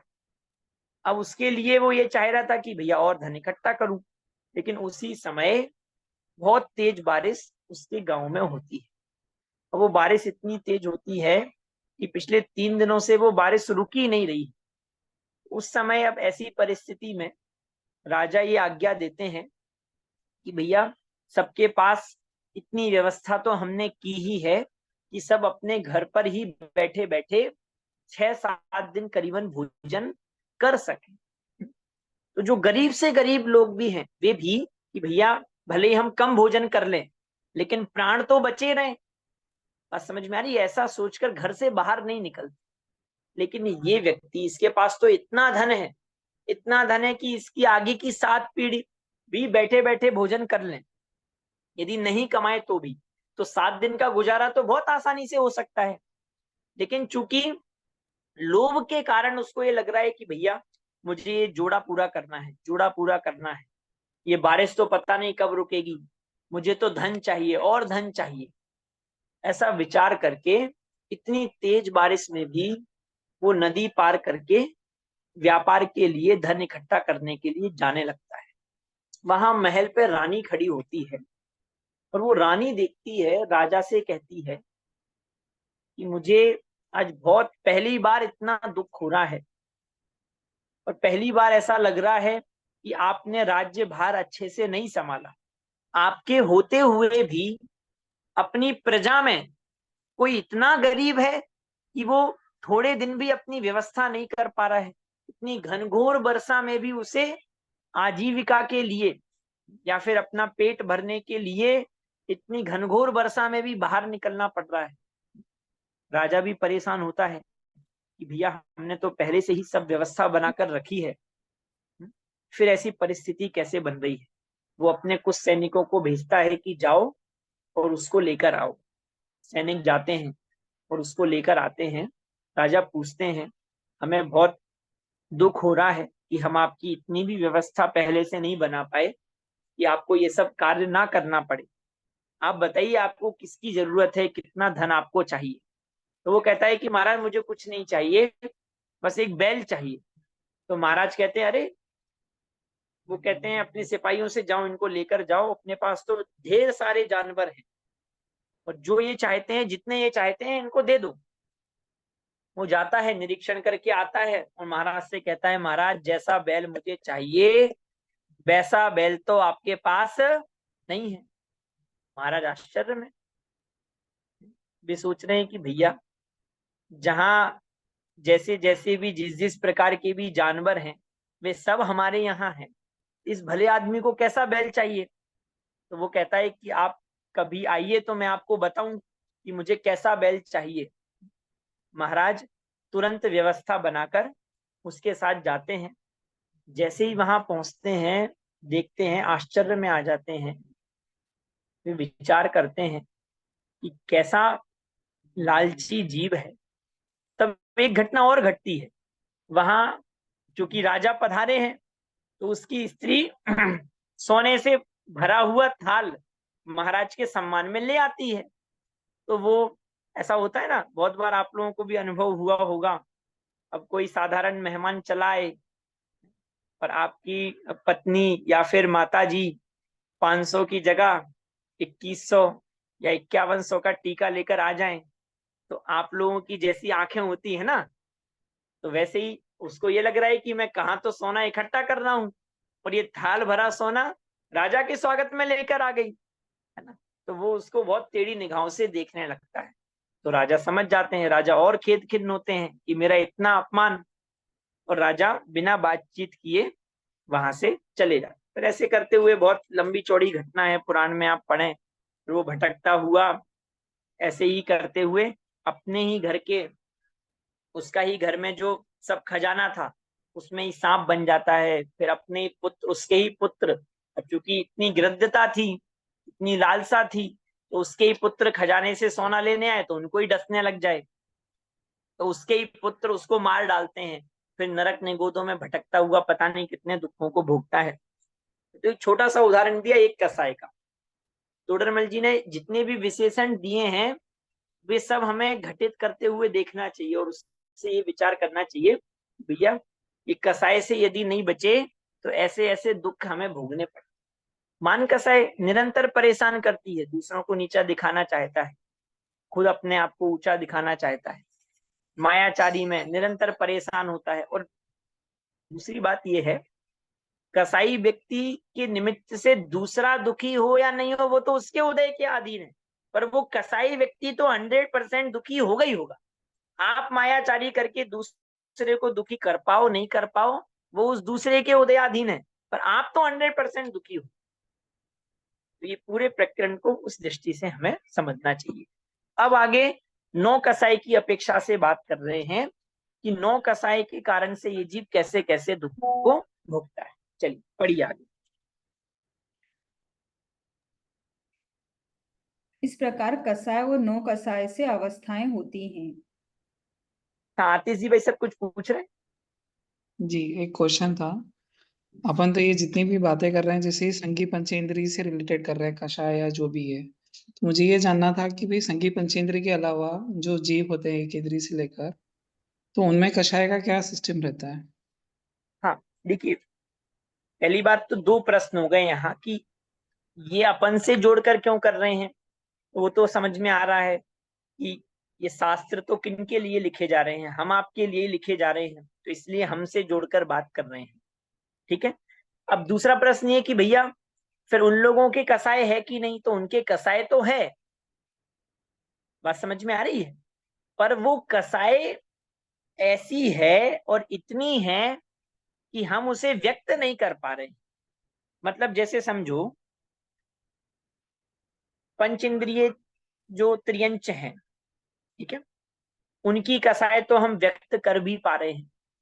कदाचित जैसे समझो कोई बैल है और वो एकदम से भागता हुआ दिख रहा है हमें, उथल पुथल मचा रहा है, तो समझ में आ रहा है कि हाँ भैया परेशान है, क्रोध कर रहा है, जो भी कर रहा है। कुत्ता एकदम से भौंक रहा है, बिल्ली एकदम से वैसा कर रही है, तो हम समझ पा रहे हैं। पर जो और छोटे छोटे जीव हैं वहां बात यही है, कसाय तो है पर प्रकट नहीं हो पा रही, इसलिए और कसाय है। जैसे समझो पेड़ है, ठीक है, एक इंद्रिय जो जीव है उनके कसाय है कि नहीं, बिल्कुल है। दुख है कि नहीं, बिल्कुल है। बस बात इतनी सी है कि वो प्रकट नहीं है, और प्रकट नहीं है इससे पता चल रहा है कि और दुख है। बस वो दुख ऐसा है कि वो हम नहीं पकड़ पा रहे हैं, वो केवल ज्ञान गम में है। बात समझ में आ रही है, परंतु दुख तो है। कसाय तो है। जी।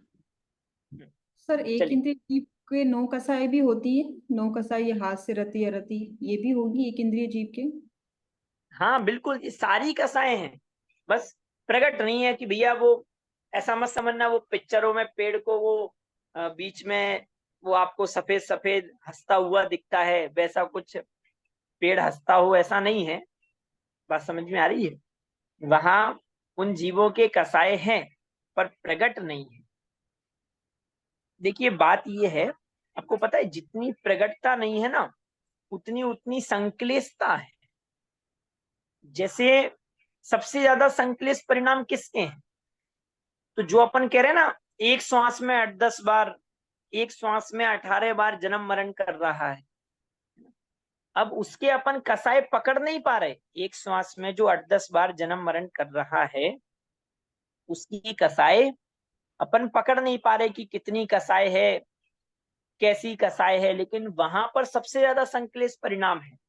सबसे ज्यादा संक्लिष्ट परिणाम कहीं है, लब्धा पर्याप्तक जीव जब अंतिम क्षुद्र भव कर रहा है, उस समय उसके विग्रह गति का जो तीसरा समय है, लब्धा पर्याप्तक जो जीव है, अंतिम क्षुद्र भव करते समय विग्रह गति के तीसरे समय में उसकी सबसे ज्यादा संक्लेश परिणाम होते हैं, और वहां प्रकटता सबसे कम है।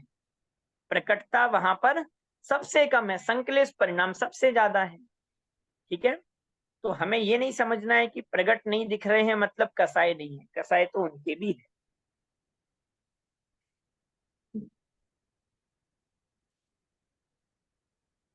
इस प्रकार सर कसायों तो के जब भी नरक का वर्णन आता है तब मतलब सॉरी जब भी दुखों का वर्णन होता है तो नरक की को ज्यादा बताते हैं निगो के कंपैरिजन में। किसकी अपेक्षा? मतलब जब भी दुखों का वर्णन करना होता है चारों गतियों में तो सबसे पहले नरक याद आता है।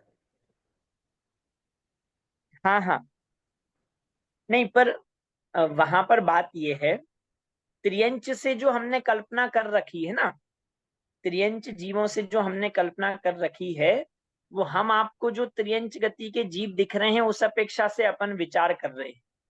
इसलिए हम उनसे ज्यादा जीव नरक नरक गति को जो जीव है उनको उससे ज्यादा दुख दिखाते हैं। पर उससे भी ज्यादा संक्लेश परिणाम त्रियंच गति के जीव के हैं। क्यों? क्योंकि जो निगोदिया जीव हैं वे सब त्रियंच गति के जीव की श्रेणी में ही आते हैं, तो उनके दुख उनसे भी ज्यादा है। स्पष्ट हुई बात, समझ में आ रही है? जो निगोदिया जीव है वे सब त्रियंच गति के अंतर्गत आते हैं, उनके दुख उनसे भी ज्यादा है। तो वो तो हम समझने की दृष्टि से, और जब हम पंचेंद्र, इसको ऐसे भी समझे जब पंचेंद्रियों में हम कंपैरिजन कर रहे हैं, है ना, या फिर हम हमें जो त्रियंच गति के जीव दिख रहे हैं उनकी अपेक्षा से जब हम विचार कर रहे हैं तो नरक गति के दुख हमें ज्यादा भयंकर लगते हैं। और हम निगोदिया जीव त्रियंच की अपेक्षा से विचार करें तो उनके दुख ज्यादा है।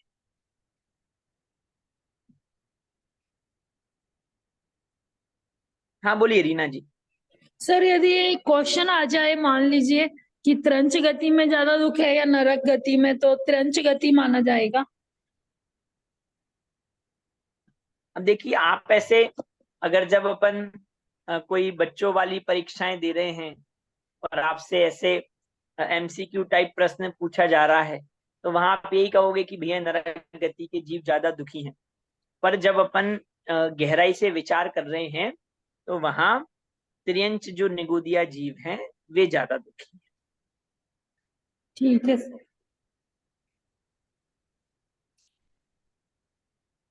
तथा इन कसायों के साथ 9 कसाएं होती हैं, वहां जब हास्य कसाय होती है तब स्वयं विकसित हाँ प्रफुल्लित। अभी और किसी को मौका देते हैं पढ़ने का। ठीक है, चलिए। और कोई है नंबर नहीं आया हो, पढ़ना चाहता हो? भैया वीडियो बंद वाले सब चौथे पांचवे में ही हैं कि गुड़िस्तान और ऊपर आप लोगों का पहुंच गया है?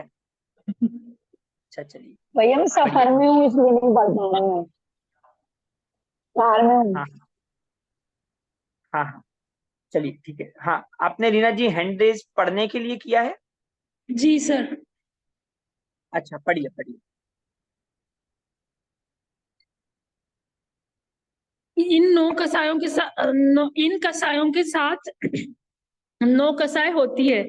वहां तब हास्य कसाय होती है, तब स्वयं विकसित प्रफुल्लित होता है वह ऐसा जानना, जैसे सन्निपात के रोगी का हंसना। नाना रोगों से स्वयं पीड़ित है तो भी कोई कल्पना करके हंसने लग जाता है। इसी प्रकार यह जीव अनेक पीड़ा सहित है, तथापि कोई झूठी कल्पना करके अपने को सुहाता कार्य मानकर हर्ष मानता है। परमार्थता दुखी होता है। सुखी तो कसाय रोग मिटने पर होगा। तथा जब रति उत्पन्न होती है तब इष्ट वस्तु में अति आसक्त होता है, जैसे बिल्ली चूहे को पकड़कर आसक्त होती है, कोई मारे तो भी नहीं छोड़ती। सो यहाँ कठिनता से प्राप्त होने के कारण तथा वियोग होने के अभिप्राय से आसक्तता होती है, इसलिए दुखी है। तथा जब अरति उत्पन्न होती है तब अनिष्ट वस्तु का संयोग पाकर महाव्याकुल होता है। अनिष्ट का संयोग हुआ वह स्वयं को सुहाता नहीं है, पर वह पीड़ा सही नहीं जाती, इसलिए उसका वियोग करने को तड़पता है, वह दुखी है। तथा जब शोक उत्पन्न होता है तब इष्ट का वियोग और अनिष्ट संयोग होने से अति व्याकुल होकर संताप पैदा करता है, रोता है, पुकार करता है, असावधान हो जाता है, अपने अंग का घात करके मर जाता है, कुछ सिद्धि नहीं है, तथापि स्वयं ही महादुखी होता है। तथा जब भय उत्पन्न होता है तब किसी को इष्ट वियोग व अनिष्ट संयोग का कारण जानकर डरता है, अति विहल होता है, भागता है, छिपता है, शिथिल हो जाता है, कष्ट होने के स्थान पर पहुंच जाता है, वह मर जाता है, सो वह दुख रूप ही है।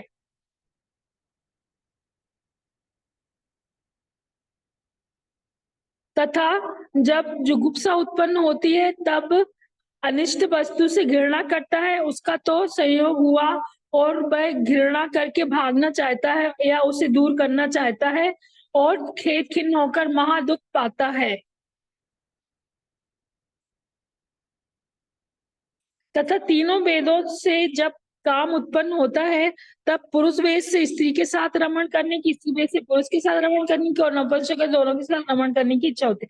उससे अति व्याकुल होता है, आताप उत्पन्न होता है, यस सर, धीरे धीरे आताप उत्पन्न होता है, निर्लज्ज होता है, धन खर्च करता है, अक्षय को नहीं गिनता, परंपरा दुख हो व दंड आदि हो उसे नहीं गिनता, काम पीड़ा से पागल हो जाता है, मर जाता है।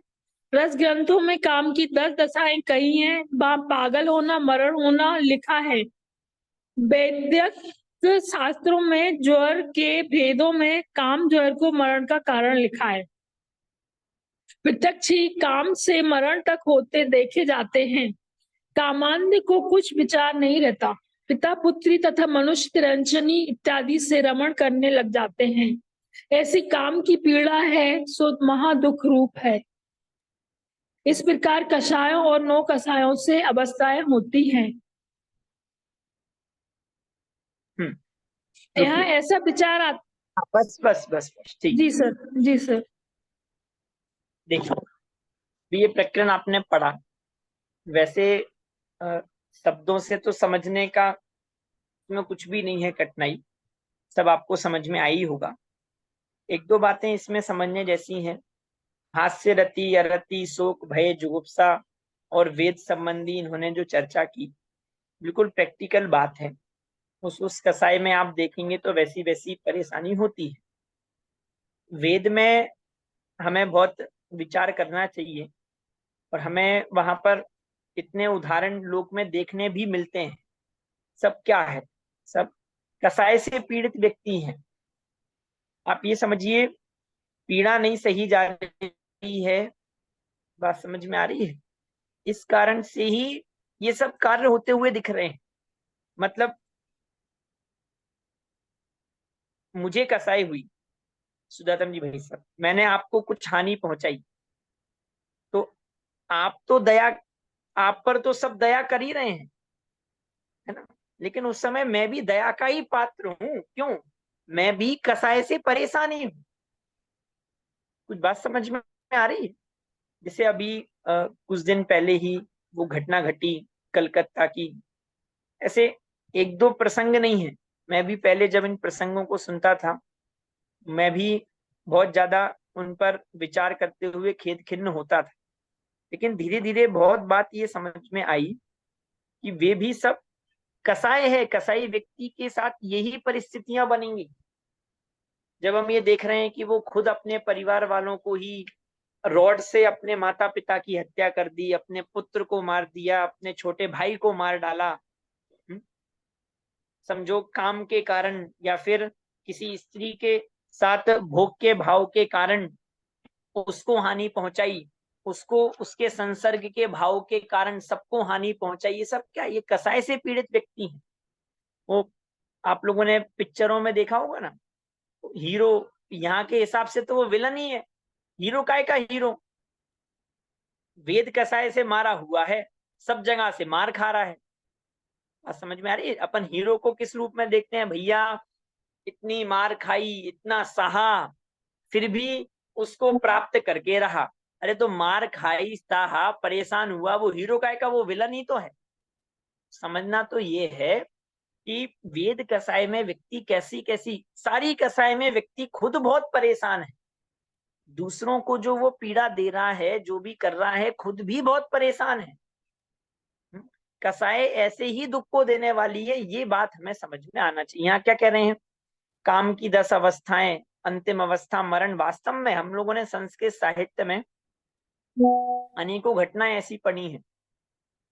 काम से विवल होकर प्राण ही त्याग दिए। देखो, एक तो वो होता है कि आत्महत्या करना, सुसाइड अटेम्प्ट करना, वो नहीं, इतना उस स्त्री के प्रति इतना प्रेम कि उसके विरह में अपने आप प्राण चले गए। काम की 10 अवस्थाएं हैं, उसमें अंतिम अवस्था मरण है कि इतना कामासक्त हो रहा है, इतना कामासक्त हो रहा है कि प्राण ही चले। तो बात समझ में आ रही? तो ये सब कसाय के कारण से हो रहा है, और किसी के भी कसाय हो, वो व्यक्ति दुखी होता ही है। जैसे समझो आपने अंजना की घटना सुनी हो, अंजना और पवनंजय का प्रसंग सुना है? वो पूरी घटना बहुत लंबी चौड़ी घटना है। वहां आपने ये तो आपको पता ही होगा पवनंजय क्यों नाराज हुए। जब वे अंजना से उनकी सखी पवनंजय की बुराई करती हैं, तो अंजना उसका प्रतिकार नहीं करती हैं। क्यों? क्योंकि वे उस समय पवनंजय के बारे में ही सोच रही होती हैं, तो वे उसकी बात पर ध्यान ही नहीं देती हैं। और यहाँ ये सुन लेते हैं, इनको लगता है कि मेरी बुराई की, फिर भी प्रतिकार नहीं किया, और गुस्सा आ जाता है, क्रोध आ जाता है। उसके पहले का आपने प्रसंग सुना हो, जैसे ही वे पवनंजय अंजना को देखते हैं, वे पागल हो रहे हैं। वे अपने मित्र से कह रहे हैं मुझे तो वो चाहिए। भोजन कर रहे हैं, माता पिता से भोजन का एक एक निवाला करते हुए कह रहे हैं माता पिता मुझे तो अंजना ही चाहिए। भोजन करके खड़े हुए, कुछ कदम नहीं बढ़े कि बेहोश होके गिर गए। गिरकर अंजना अंजना का लाभ जप रहे हैं। ये क्या है? ये भी कसाय ही है, और जितनी कसाय है उसके कारण से वे दुखी ही हैं। बात समझ में आ रही है? इससे हमें ये सब, इन सब चीजों से ये समझना है कि कसाय में व्यक्ति कैसे कैसे दुखों को भोगता है और निरंतर खुद परेशान रहता है। ठीक है? स्पष्ट हुआ? समझ में आ रहा है? इसमें खुद विचारने का बहुत है, तो हम खुद विचार करें। चलिए, हाँ, कौन पढ़ेगा? पढ़िए। हाँ, तारा जी आगे।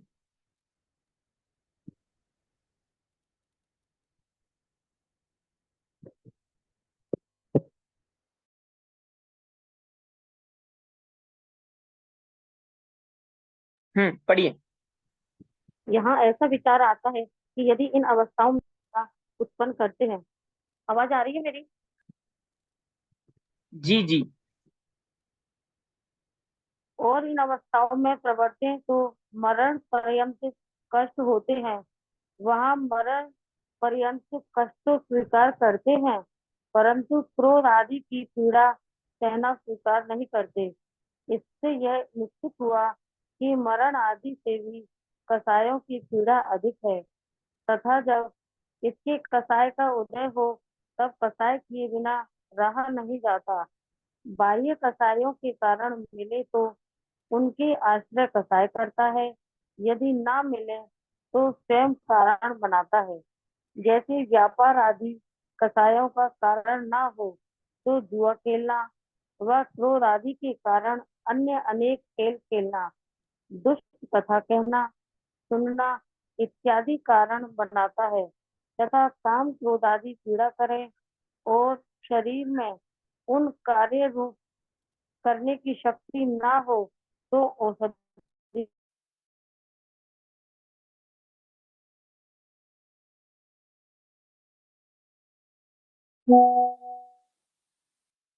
बनाता है और अन्य अनेक उपाय करता है तथा पदार्थों का चिंतन करके स्वयं ही कसाय रूप परिणमित होता है। इस प्रकार यह जीव कसाय भावों से पीड़ित हुआ महान दुखी होता है तथा जिस प्रयोजन के लिए कसाय भाव हुआ है उस प्रयोजन की सिद्धि हो तो मेरा यह दुख दूर हो और मुझे सुख हो, ऐसा विचार कर उस प्रयोजन की सिद्धि होने के अर्थ अनेक उपाय करना उसे उस दुख के दूर होने का उपाय मानता है। अब यहाँ कसाय भावों से जो दुख होता है वह तो सच्चा ही है, प्रत्यक्ष स्वयं ही दुखी होता है, परंतु यह जो उपाय करता है वे झूठे हैं। क्यों? तो कहते हैं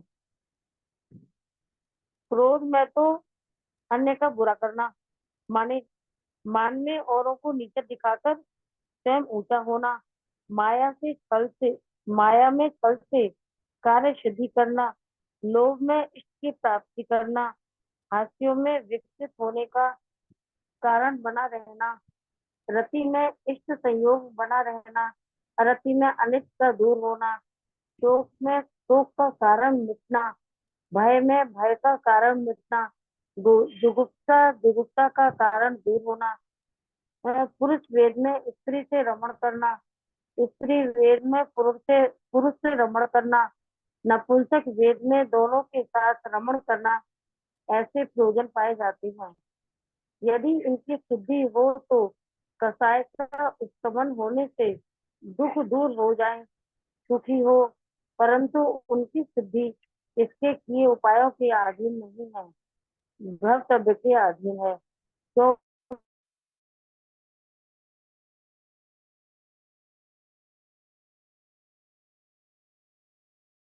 क्योंकि अनेक उपाय करते देखते हैं, परंतु भवतव्य के अधीन है, क्योंकि अनेक उपाय करने का विचार करता है और एक भी उपाय नहीं होते दिखता। तथा काकतालीय न्याय से भवतव्य ऐसा ही हो जैसा अपना प्रयोजन हो, वैसा हाँ ही देखिए उपाय हो। इसमें, हाँ एक सेकंड, अब यहाँ काकतालीय न्याय की बात कर रहे हैं तो अपन पहले चर्चा कर चुके, कदाचित ऐसा हो कि भाई जैसा इसका प्रयोजन हो, जैसी इसकी कसाई हो, वैसा कार्य होता हुआ दिख जाए, उसको क्या लगता है कि मेरी जैसी कसाई थी या मैं जैसा चाह रहा था वैसा हो गया। कह रहे हैं वो काकतालीय न्याय बात है।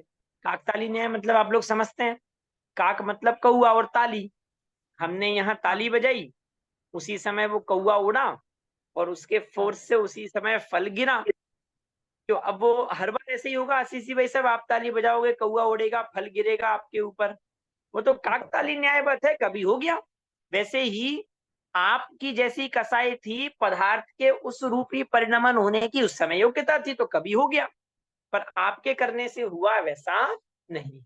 ठीक है, बाकी सरल है प्रकरण, आप लोगों को समझ में आ रहा है, हम सारी चर्चा कर चुके हैं इसलिए अभी सिर्फ पढ़ रहे हैं। हाँ बढ़िया। तथा काकतालीय न्याय से भवतव्य ऐसा ही हो जैसा अपना प्रयोजन हो, वैसा ही उपाय हो और उससे कार्य की सिद्धि भी हो जाए तो उस कार्य संबंधी किसी कसाय का उत्तम हो, परंतु वहाँ रुकाव नहीं होता। जब तक कार्य सिद्ध नहीं हुआ था तब तक तो उस कार्य संबंधी कसाय थी, और जिस समय कार्य सिद्ध हुआ उसी समय अन्य कार्य संबंधी कसाय हो जाती है। एक समय मात्र भी निराकुल नहीं रहता। जैसे कोई क्रोध से किसी का बुरा सोचता था और उसका बुरा हो चुका, तब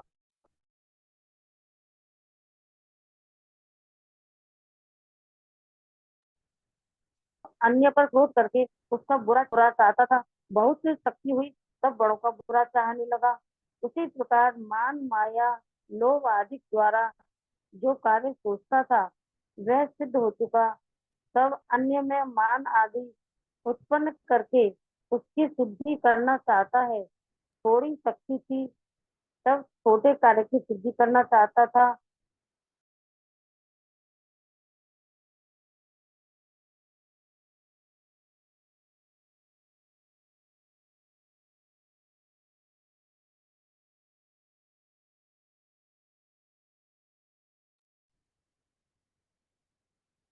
आवाज आ रही है? आगे भी पढ़ना। तारा जी, यही आपकी आवाज बीच में ब्रेक हो गई थी, रुकिए रुकिए, एक सेकंड रुकिए। लास्ट की 4 लाइन रह गई थी, आवाज नहीं। हाँ हाँ, देखिए, थोड़ी शक्ति थी तब छोटे कार्य की सिद्धि करना चाहता था। बहुत शक्ति हुई तब बड़े कार्य की सिद्धि करने की अभिलाषा हुई। कसायों में कार्य का प्रमाण हो तो उस कार्य की सिद्धि होने पर सुखी हो जाए, परंतु प्रमाण है नहीं, इच्छा बढ़ती जाएगी। कि भैया सुखी कब हो जाता? कि जब वहां कोई प्रमाण होता कि 10 चीजें।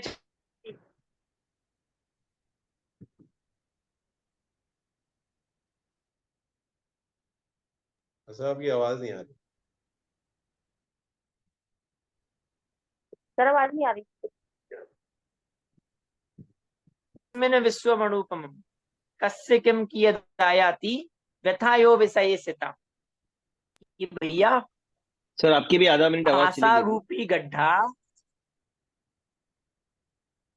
अच्छा, मेरी भी आवाज कट रही है। हाँ, फिर से बताइए, हाँ आपकी भैया, आवाज वो नहीं आ रही। प्रमाण का क्या बता रहे थे वो समझ नहीं आया। कषायों में कार्य का प्रमाण हो तो उस कार्य की सिद्धि होने पर,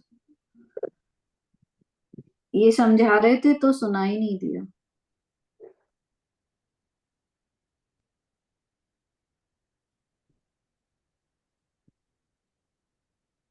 सर आवाज नहीं आ रही। हाँ, आवाज आ रही है अब? हाँ अभी अब तो भैया। आ रही है। हाँ, अपन ये पंक्ति पढ़ के फिर अभी अपन विराम लेंगे।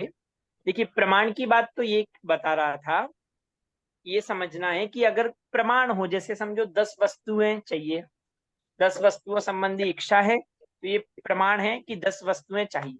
वे 10 मिल गई तो काम हो जाना चाहिए। लेकिन वास्तव में है क्या? प्रमाण कोई है ही नहीं, इच्छाएं निरंतर बढ़ती जाती हैं।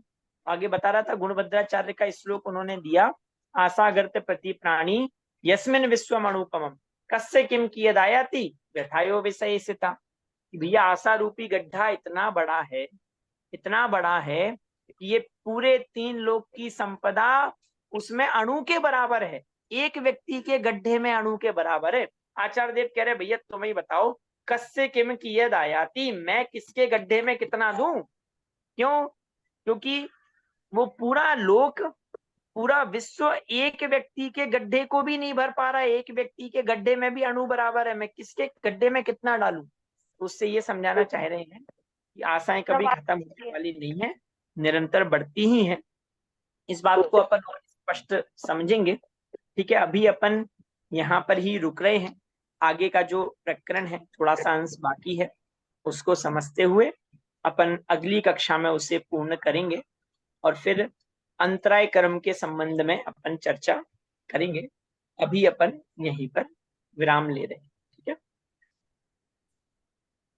चलिए। और भी कुछ आप लोगों के प्रश्न हो तो आप लोग लिख लें, अगली कक्षा में अपन उसके संबंध में भी चर्चा करेंगे। अभी सभी सावधान हो जावे। ये दिनवाणी, एक क्वेश्चन था मुझे। हाँ हाँ बोलिए। जो ये प्रवचन सार की गाथा का लिया था ना, उसमें करुणा को भी लिया है ना उन्होंने। करुणा को कैसे लेंगे इसमें? हाँ, वहाँ 3 चीजें ली हैं, आयथार्थ ग्रहण, करुणा, और तीसरा इष्ट अनिष्ट की बुद्धि पूर्वक हो रहे राग द्वेष। ये तीनों ही मोह की पहचान है, मोह के चिन्ह है।